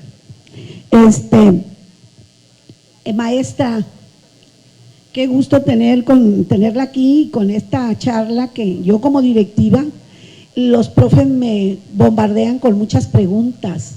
Cada colectivo me dicen qué formato, quieren formato, ya lo aclaraba usted de manera muy, muy, muy clara. Quieren formato y quieren seguir haciendo planeaciones prefabricadas y compradas, ¿no? O bajadas de los diferentes medios o sacando esas hojitas amarillas que es su planeación de años atrás.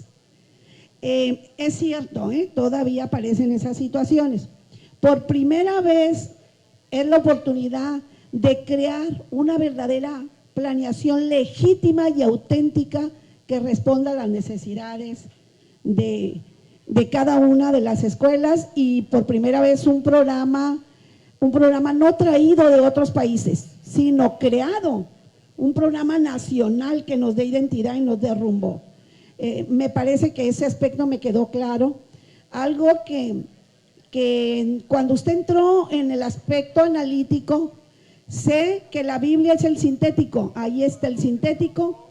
Cuando nos tomamos el analítico y trabajamos los planos, la cuestión de la realidad, la conceptualización para empezar a hacer los planteamientos, que más que otra cosa es como un organizador, maestra, para el juicio de las escuelas, como un organizador de ideas en ese segundo plano, contextualizado. Y el tercero, que forma parte precisamente de ese plan que estamos tratando los aspectos de la evaluación formativa. Cuando ya llegamos a ese cuarto plano que no está en el analítico, no sé, quisiera que así por la información que he leído y esto, este cuarto plano es cuando llegamos a la planeación. Y como decía usted, llámele como quieran, pero nosotros decimos que es la planeación didáctica, ¿no? Y no hay un formato en específico tampoco, pero el tema que yo le he tomado sus videos en ocasiones repetidas, porque explica muy bien lo del codiseño. Cuando usted dice que el programa analítico, chequen el sintético y revisen si contiene contenidos regionales y locales. No sé, quiero que también ahí como que me quedó muy claro. Tengo que tomar regionales y locales, ¿verdad? Para empezar a abordar mi realidad en el analítico. Cuando no es lo mismo, el codiseño está dentro del analítico, ¿sí? Pero el codiseño, ya revisé el taller creativo para empezar a trabajar como directiva y ser más clara posible en las reuniones de consejo. El codiseño es algo que no aparece en el sintético, pero que yo estoy requiriendo, que yo estoy necesitando. Creo entenderlo así. Decía usted, y quiero también ahí como más fuerza de que llevarme esto. Dice usted que en el analítico se tiene que trabajar colectivamente y colectivizar lleva a que hagamos una realidad de escuela. Un analítico, entonces, sí, ahí aclarado, quedará un poco bonchito, amplio, en donde la realidad no la vamos a estar repitiendo, sino va a aparecer ahí la realidad después de que se desprendió de mi diagnóstico, ¿sí? De mi diagnóstico, ¿verdad? Bueno, entendiendo eso, el diagnóstico para empezar a hacer mi realidad, ¿no?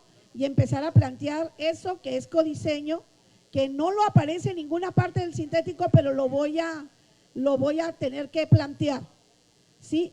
Entonces, esas son, pues, a la manera de aclarar más que interrogante, pero sobre todo en este rumbo ya trabajamos los ejes articuladores. Decía el maestro, ¿dónde los voy a sacar? Los tengo en el sintético. ¿Qué me sirve de ese contenido que seleccioné? ¿Qué me sirve de este eje articulador? ¿Sí? Aspectos. El articulador es muy amplio. ¿Qué voy a tomar, si así lo considero? Del juicio crítico, de la vida saludable, no sé. Esas serían más bien como asentar esa situación. Gracias, maestra. Vamos a la maestra Argentina.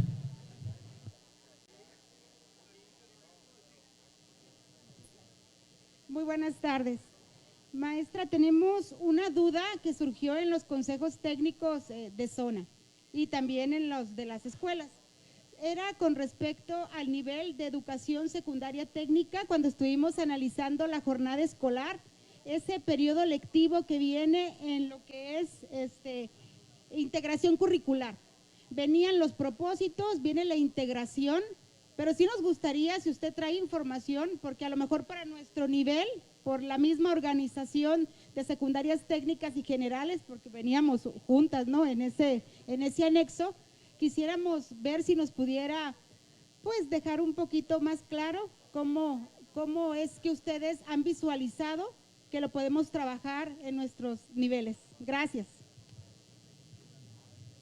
Bueno, una primera cosa, después de la pandemia, hubo a nivel mundial, no es un problema de México, hubo incluso una reconsideración del planteamiento curricular. No es solamente una reconsideración de la escuela, es una reconsideración del planteamiento curricular. Si los planes y programas de estudio tenían que seguir como estaban, cuando la escuela estaba cambiando de tal manera y tenía que cambiar ante la crisis humanitaria más grande del último siglo.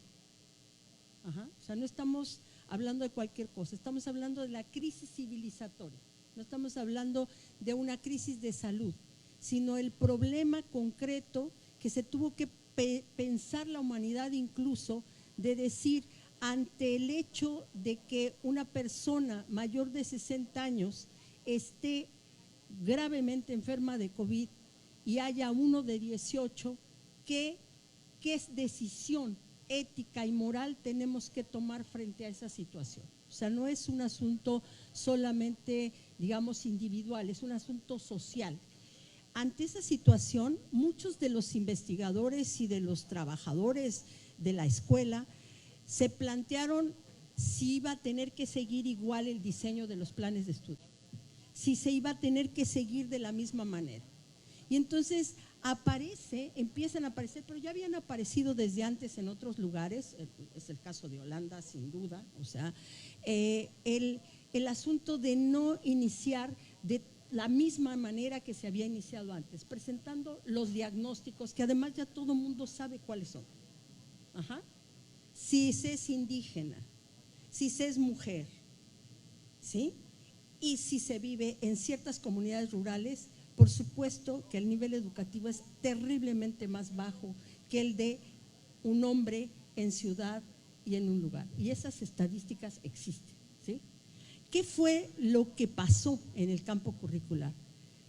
Nadie sabía realmente por dónde iba a producirse las nuevas posibilidades de la escuela.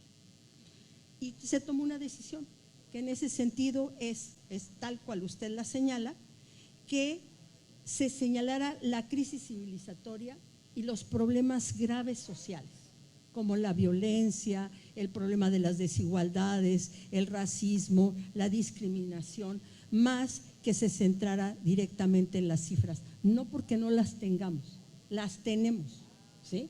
Y hemos hecho los diagnósticos una y otra vez, y ahí sí me precio de conocer concretamente los múltiples diagnósticos de la humanidad.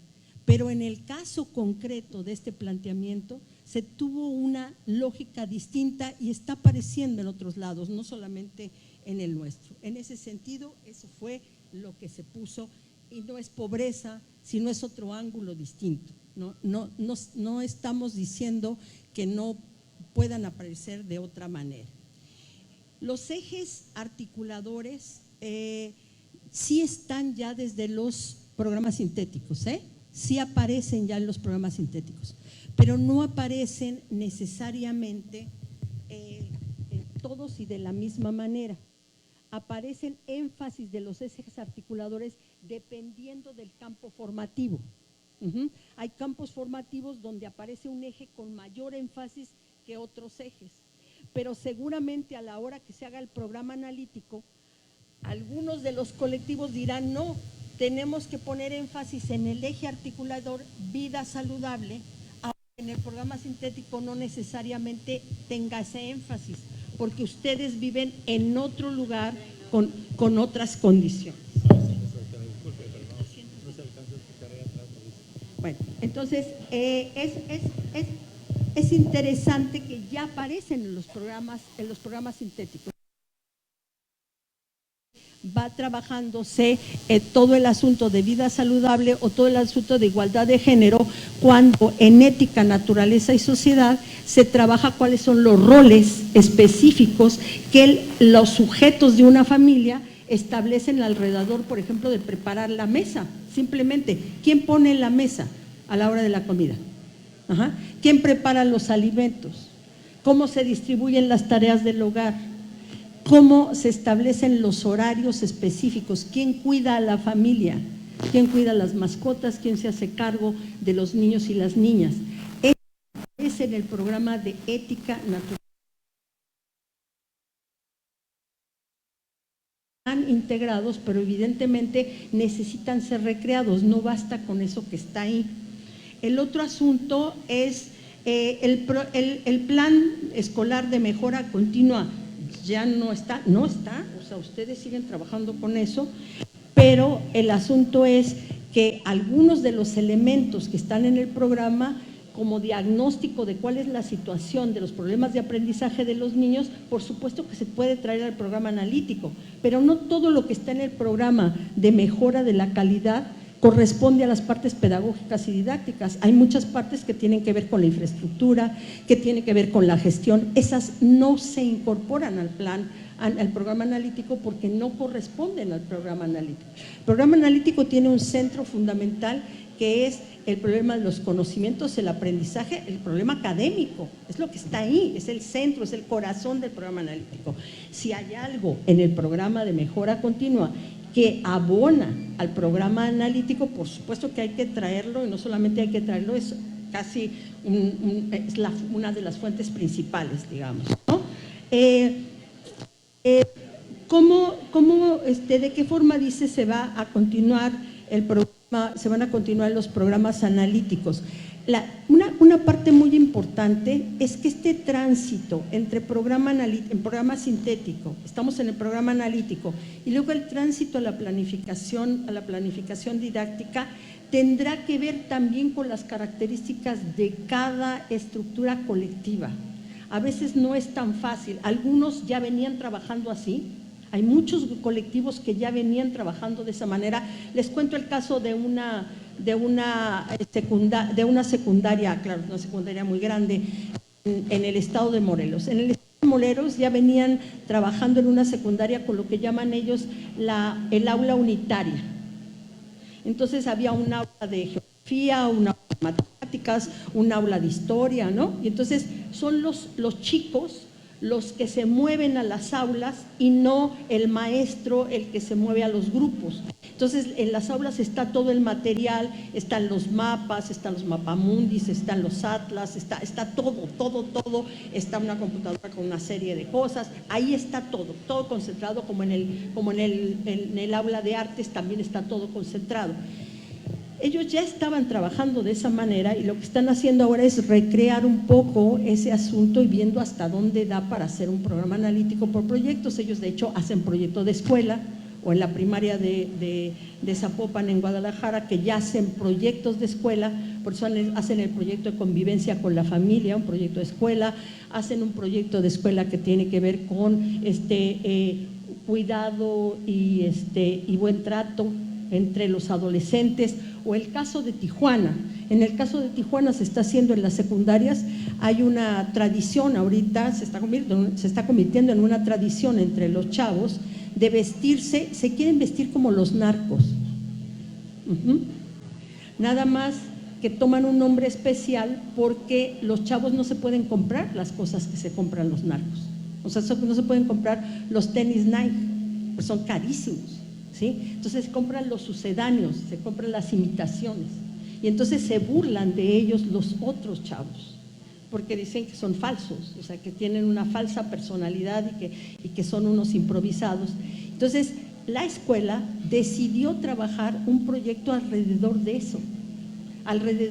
eso que está sucediendo al interior de la escuela. O el hecho, no sé si está pasando aquí, está pasando en otros lados, de que la secundaria en particular, los chicos regresaron con mucha violencia. Se pelean mucho, constantemente se están peleando, hay como mucha agresión en este momento entre los adolescentes. Y entonces algunas escuelas han decidido trabajar la violencia fundamentales para trabajar los campos formativos, algunos de los campos formativos por lo menos, ¿no? Entonces, estas son las partes que cada colectivo va a ir produciendo y que produce de maneras muy distintas, ¿no? No hay una sola manera de trabajar con esto. Sí, yo estaría de acuerdo con lo que dice la maestra de que el codiseño se concreta más claramente en el programa analítico, pero de hecho ya viene desde el programa sintético. Y les digo por qué. Porque todavía en este momento los programas sintéticos, ustedes pueden abonar al programa sintético. Pueden decir, chispas, a lo mejor la alfabetización inicial de los primeros y los segundos años no está tan clara, no tiene todos los elementos, yo creo que sí valdría la pena que se pusiera de esta manera o que se trabajara de esto. 5 segundos.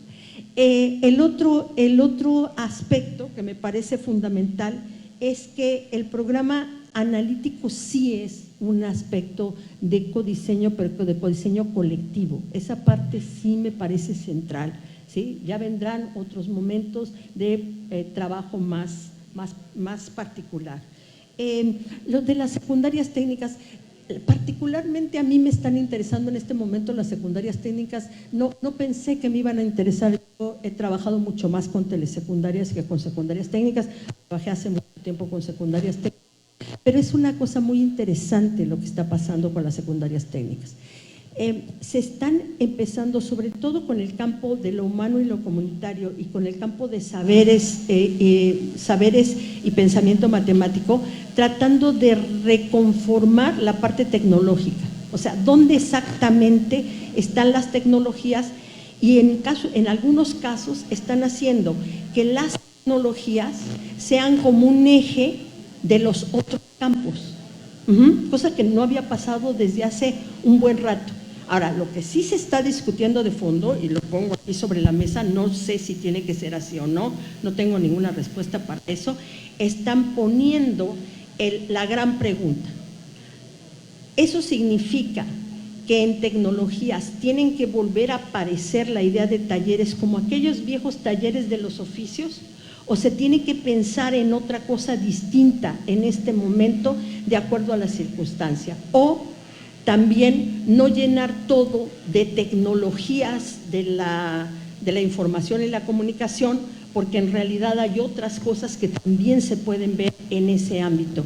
Ahí está la discusión, yo no tengo muchas respuestas en ese sentido, estoy trabajando con algunas secundarias técnicas en este momento más de cerca, como para más bien aprender, ahí sí, no, lo tengo clarísimo, ¿no?, de los maestros que están construyendo esto, que creo que puede ser un momento muy interesante en el campo de las secundarias técnicas que no se había dado desde hace mucho tiempo. Gracias, doctora. Gracias. Vamos a otra ronda más, de otras dos preguntas más, si las hubiera.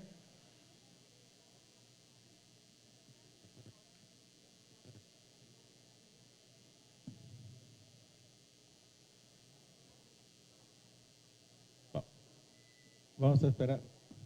Franco. Maestra, vamos a dar la oportunidad acá a la maestra, por favor, para… ¿Quién está?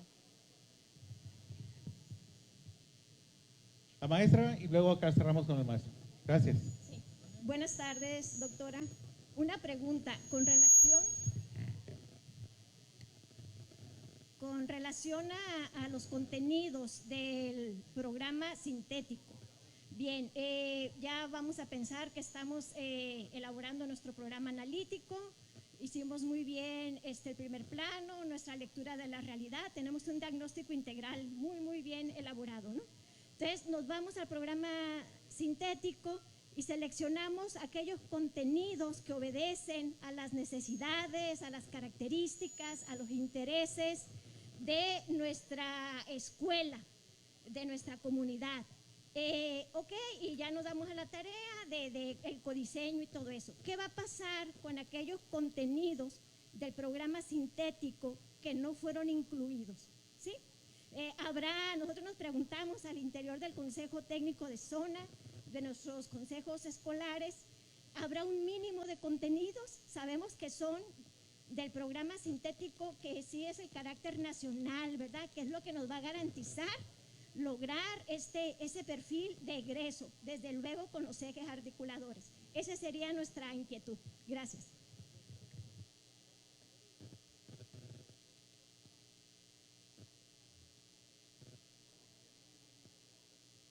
Buenas tardes, soy yo de nuevo.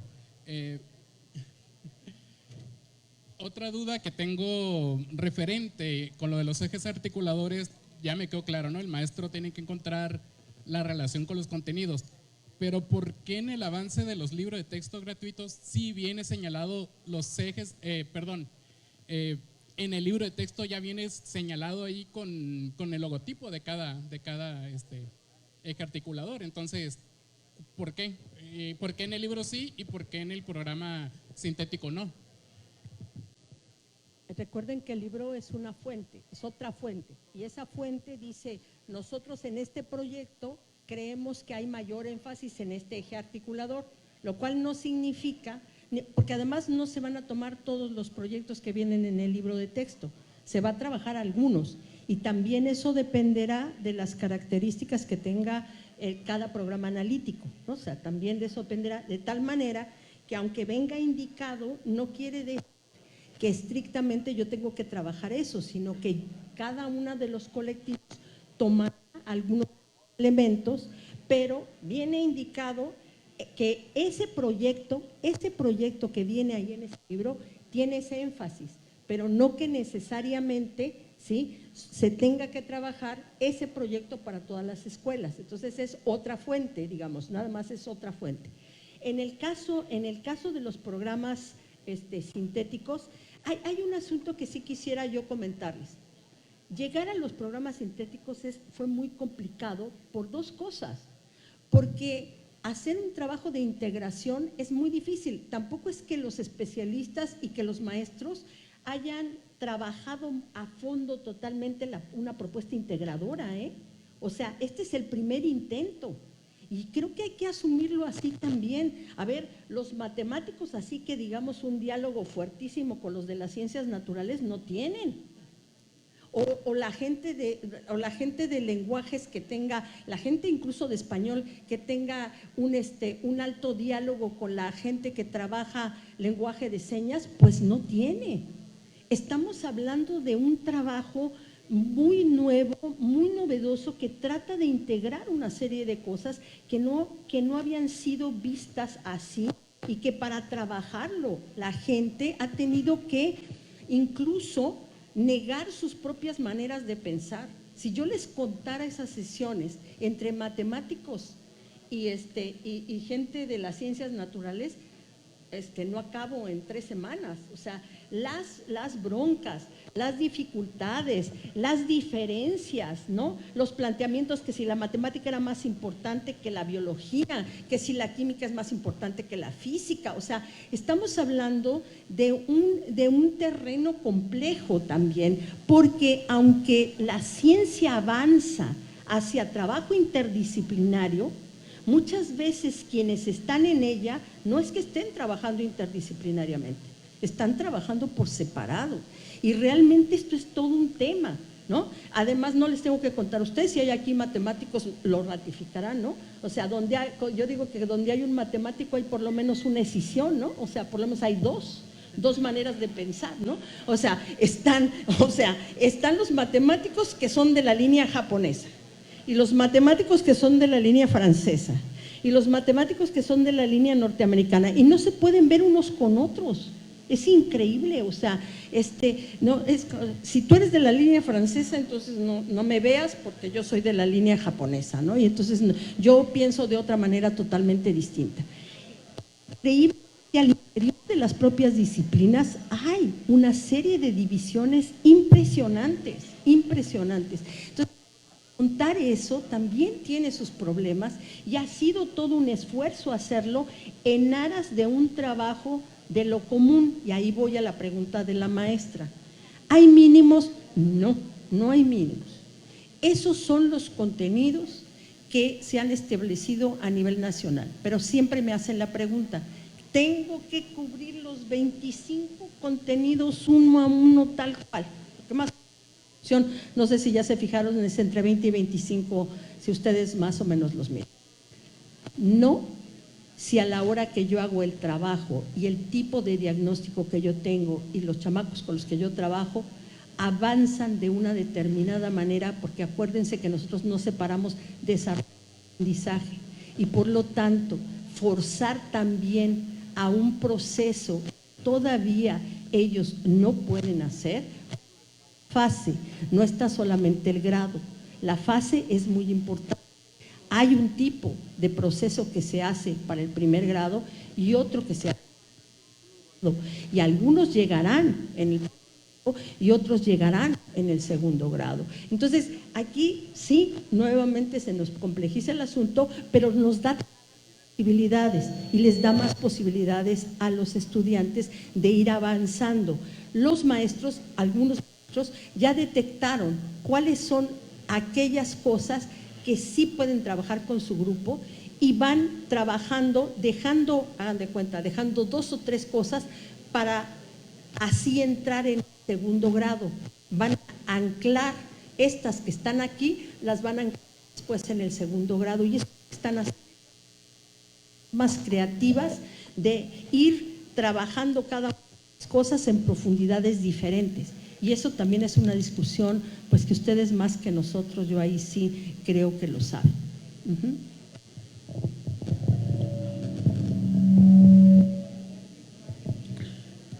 Gracias, doctora. Vamos a cerrar con esto. Una pregunta más. Acá al fondo, maestro.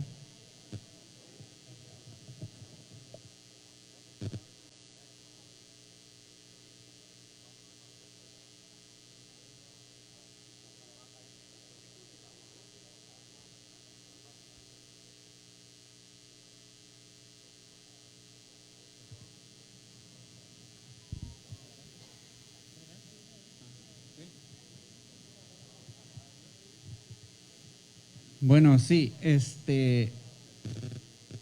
una pregunta nada más. Doctora, escucho su diálogo y comenta, voy a parafrasear, no quiero cometer errores. Comenta que debe de haber un diálogo entre los actores, ¿no? De cada uno de los campos formativos. Me siento identificado porque yo soy un maestro de ciencias, de física. Ahora, la pregunta es, ¿en qué momento o van a generar los espacios o va a haber un calendario para que nos podamos reunir para realmente tener ese diálogo? Porque el espacio de la reunión de consejo técnico no es suficiente para poder hacerlo. Hemos intentado en la escuela, dentro del colectivo, trabajar un poco sobre eso y el diálogo se queda a la mitad porque el espacio o el tiempo, mejor dicho, no nos lo permite. Entonces, mi pregunta sería, ¿habrá momentos específicos, habrá alguna situación donde realmente nos podamos reunir para dialogar? Es cuanto, gracias.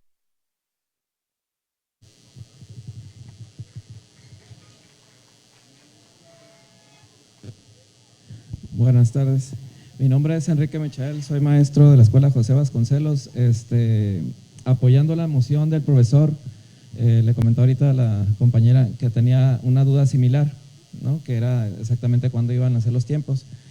Y sumándole a lo que comentaba el profesor, habrá los espacios no solamente estipulados, sino el trabajo colaborativo entre escuelas, entre niveles y entre academias, de tal manera que se pueda enriquecer todo el trabajo en cuestiones de la vinculación de los ejes articuladores y los campos formativos con una mayor certeza y con una mayor pluriculturalidad, en donde podamos ver que las capacidades de cada maestro, las experiencias de cada maestro, los contextos diversos en los que se encuentra cada maestro en las diferentes escuelas e incluso a nivel estatal, pueden enriquecer bastante para que tengan un mayor sentido de pertenencia a los estudiantes. ¿Por qué? Porque hay mucha demanda, por ejemplo, en Cabo San Lucas, con alumnos que son pues migrantes, ¿no? Y en todo el estado hay muchos cambios en las escuelas de alumnos de una escuela a otra, de un turno a otro. Entonces, creo yo que este dinamismo sí requeriría de un espacio que se nos brinde, en donde se establezcan fechas, en donde se ofrezcan horarios, y que sea un espacio no tan reducido como un consejo técnico, en los que es importante el consejo técnico, pero también es importante trabajar pues la otra parte que ya viene a ser del plan. A ver, el trabajo sí que amerita este tipo de encuentros que ustedes están diciendo. O sea, no hay de otra, ¿sí? O sea, si estamos diciendo que lo que se tiene que hacer es un trabajo colegiado y todo esto. ¿Cuál es el problema? El problema es que un plan de estudios como este también pone en cuestionamiento al sistema educativo nacional, ¿sí? Quiero ser clara. O sea, cuestiona las formas como está estructurado todo, ¿sí? Y que además no es fácil echarlo para atrás, porque realmente el sistema es un sistema duro, ¿sí? Es un sistema complicado.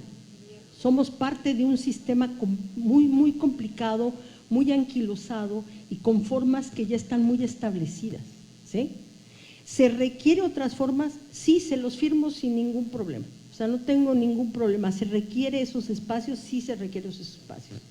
¿Se ha pensado en otras formas? Bueno, yo no voy a decir eso porque aquí está Rodrigo. Yo sí puedo decir lo de la pedagógica. La pedagógica sí plantea, o sea, sí quiere plantear otras formas y va a trabajar con otras formas, ¿sí? ¿Sí? Y ellos también, formación docente la hacen. Pero abrir esos espacios cuesta mucho trabajo. Porque no solamente, o sea, cuando hablo del sistema hablo de todos nosotros, no hablo de las autoridades, hablo de todos nosotros, estoy yo ahí en ese sistema. Es un sistema duro, es un sistema estructurado de una determinada manera y cada vez que se mueve algo se arman una serie de condiciones muy distintas. sí que valdría la pena hacer la relación entre las escuelas, entre las academias, en un país pluricultural y plurilingüe. O sea, no hay de otra. ¿Cómo hacer eso? ¿Cómo hacer eso? Yo no tengo la respuesta. Yo lo que tengo es el asunto. ¿Cómo hacer eso? Cuando, por ejemplo, en el caso concreto de las secundarias, hay una estructura de determinada característica que tiene una relación laboral específica, es muy complicado, mucho más complicado de la buena intención que uno pueda tener, ¿sí? Que se tiene que hacer, no me queda duda de que se tiene que hacer, ¿sí? Pero que la situación específica de cada uno de los niveles y del sistema en lo general plantea un gran reto, sí, porque hay que mover muchas cosas, ¿sí? No es solamente y eso lo dice, no sé si se recuerdan en el plan de estudios en la última parte donde dice la gestión, ¿no? Dice, si no cambia también el sistema educativo, pues va a estar un poquito compleja la cosa, ¿no? ¿Por qué? Porque ahí está también una forma de hacer las cosas que ha venido quedándose durante mucho tiempo. Hoy hay necesidad de cambiar también eso, pero eso sí que me parece que va a llevar su tiempo. Lo que sí creo que puede pasar, y lo digo por otros lugares que yo he visto, no puedo decir que se puede generalizar, simplemente estoy diciendo que hay algunos lugares donde eso se puede plantear, ¿sí? Que los docentes empiezan a organizar de otra manera, ¿sí? Y respetan como ciertas maneras, voy a decir el caso otra vez del estado de Morelos, lo que yo vi. Cuando hay una concentración mayor de docentes, donde los docentes pueden ir en ese horario porque sabemos que andan de un lado para otro los maestros de escuelas secundarias, donde pueden mantener un mayor número de tiempo, allí es donde están trabajando fundamentalmente, ¿sí? No es lo ideal, no es lo ideal, pero es el trabajo que se puede armar en este momento. Creo que vamos a tener que buscar otras maneras, otras formas y otro trabajo. Ya fue una ganancia, y aquí está Rodrigo, ya fue una ganancia el Consejo Técnico. Perdón, pero ya fue una ganancia. O sea, esto que hoy lo vemos limitado ya fue una ganancia, porque el Consejo Técnico no era para eso, ¿eh? El Consejo Técnico era para llenar formatos, discúlpenme ustedes, ¿sí? Y si en otro lado hacían otra cosa, pues felicidades, los felicito. Pero el Consejo Técnico no era necesariamente para discutir cuestiones académicas, ¿sí? No era necesariamente para discutir cuestiones académicas. Y hoy se ha abierto una posibilidad, no digo que sea la mejor, no digo que sea la única y no digo que sea la más importante. Lo único que digo es que pues ahí vamos avanzando, porque tenemos que avanzar de alguna manera, porque insisto, el sistema no es durito, ¿no? El sistema, todos nosotros incluso, ¿eh? Cuando digo el sistema no digo allá ellos, yo digo nosotros todos, ¿sí? Es la misma idea esta, ¿no? De no queremos formatos, ¿no? Ese era el grito de muchos de nosotros, y ahora sí queremos formatos, ¿no? Entonces, es difícil, no es fácil enfrentar esto, pero creo que por algún lugar tenemos que empezar a trabajar. Y algunos grupos se están organizando. Yo ahora tengo una reunión con maestros de telesecundaria, maestros de secundarias técnicas, que ellos se organizaron y que bueno, vamos a trabajar de conjunto para ver cómo le hacemos, cómo podemos ir trabajando más armónicamente, ¿no? Pero no es el caso para todos. Gracias.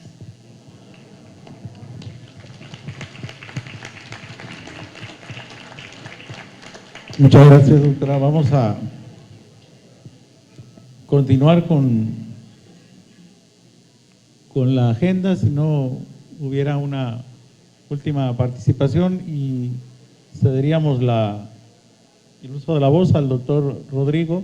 Perdón, hay una pregunta, última pregunta por acá al fondo.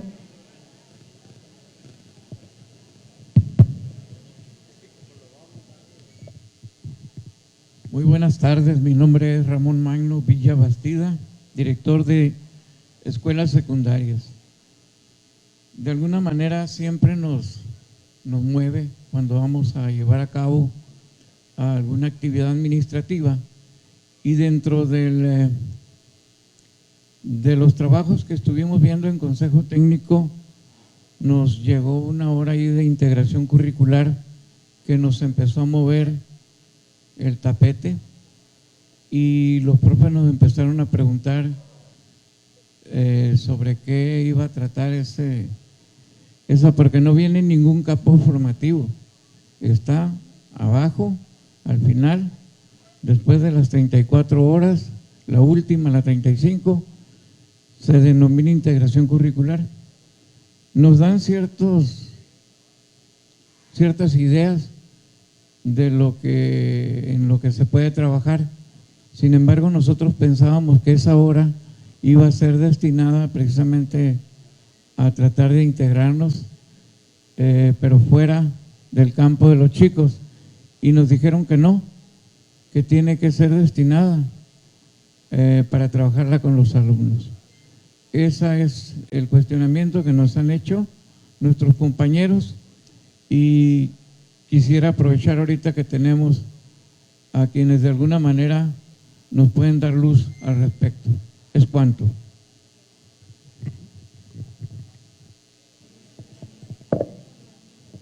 Perdón, pero no entendí muy bien la pregunta, porque no sé si se refiere a cómo está el planteamiento del plan de estudios, si es para secundaria, o sea, no entiendo muy bien en dónde está el plan, perdón. Sí, efectivamente es para secundaria, porque secundaria, de acuerdo a los campos formativos, llegan a 34 horas, son 5 días de 7 horas cada día.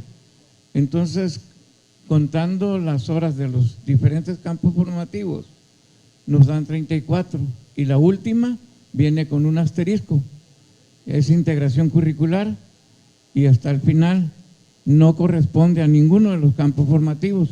Por tanto, ¿qué perfil requiere el maestro que va a trabajar esta asignatura o de qué manera se va a llevar a cabo? A ver, ahí sí, perdón, pero hay cosas que puedo contestar y cosas que no puedo contestar, ¿no? Porque no están en mi posibilidad de contestar. Voy a ser franca y abierta, ¿no? No conozco el planteamiento, no le puedo contestar exactamente cómo va a operar, ¿sí? No se lo puedo contestar. O sea, le mentiría si dijera que yo sé cómo se va a operar concretamente, ¿sí? Lo que sí sé, y eso creo que vale la pena plantearlo, es que hay esta idea de la integración y quizás eso permita, ¿no? Permita un cierto tipo de trabajo, pero no quisiera meterme en esto porque no es de mi competencia. A ver, quiero aclarar eso, ¿no? O sea, yo participé en el proceso, pero no estoy a cargo del proceso, ¿sí? O sea, desarrollo curricular, ¿no? Está a cargo del proceso como tiene que ser porque es educación básica. Nosotros participamos en una parte de ese proceso y yo estoy tratando de esclarecer lo que yo conozco. El resto me cuesta mucho trabajo y preferiría no confundir para no meter en líos a estas situaciones, ¿no? Para no decir cosas que no corresponden, ¿sí?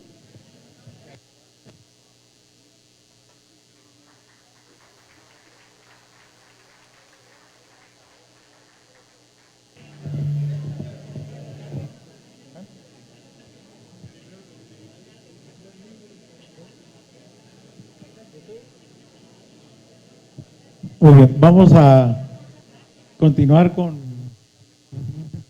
la siguiente ponencia. Bueno, con la siguiente ponencia vamos a ceder el uso de una última. Esmeralda, adelante, Esmeralda. Buenas tardes. Yo me preocupé hoy en la mañana que me trasladaba para acá, al lugar donde estamos todos reunidos. Me preocupé lo que escuché en la radio. Normalmente la escucho todos los días. Y hoy decían que era un cuestionamiento de alguien que mandó un mensaje, no supe quién, a la radio donde decía que en el diseño del modelo educativo del Plan de Estudios 2022 estaban participando maestros de Venezuela. ¿Qué hay de esto, maestra? Gracias.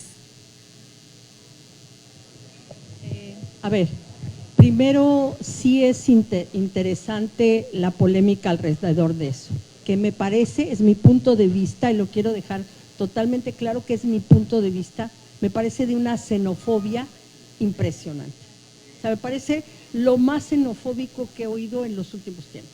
O sea, es como si cada quien tuviera que decir de qué nacionalidad es, o que los de Baja California y los de la Ciudad de México tuviéramos que declarar y a partir de eso se nos juzgara en una situación. Me parece verdaderamente xenofóbico y discriminatorio. Lo quiero decir abiertamente, porque no lo comparto.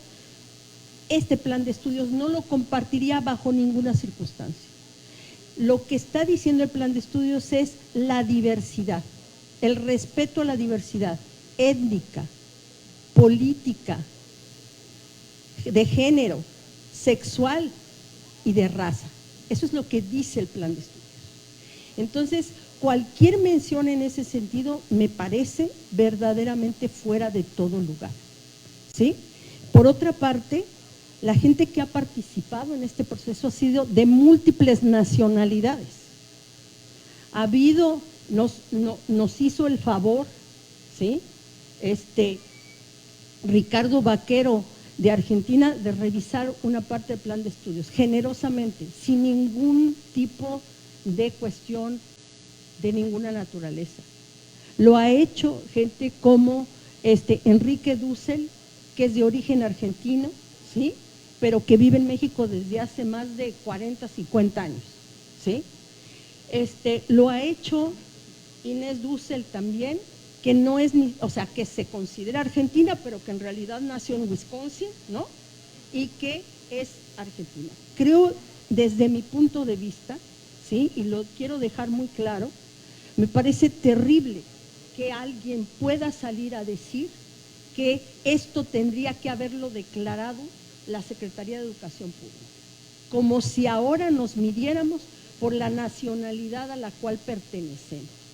No estoy de acuerdo, no quiero hacer eco a ese tipo de cosas y fundamentalmente creo que la gente que ha participado en el plan de estudios la ha hecho desde la profesionalidad, desde el trabajo fundamental. Podemos o no estar de acuerdo, no pedimos estar de acuerdo. No quiero que todos estén de acuerdo. El debate fundamental se abre cuando la gente tiene diferencias de pensamiento. Pero no estoy yo particularmente dispuesta a armar algo desde la xenofobia, ¿sí? La xenofobia me parece una de las discriminaciones más fuertes que existen. Tener un prejuicio sobre los extranjeros, cuando nosotros hemos abrevado de la gente de otros países para ser lo que somos, ¿sí? Me parece totalmente fuera de lugar y no estoy de acuerdo.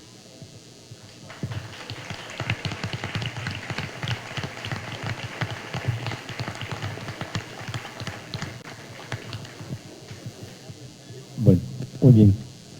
Muchas gracias por haber visto este video. Recuerda que puedes suscribirte al canal y activar la campanita para que te lleguen todas las notificaciones. Nada más ve a la campana y ponle todas. Que no se te olvide darle like al video, compartir y dejar algún comentario. Asimismo, te invito a mis otros dos canales, que es Mate Vlogs y James Vlogs. Y te dejo con las recomendaciones de estos videos. Cuídate mucho. Bye.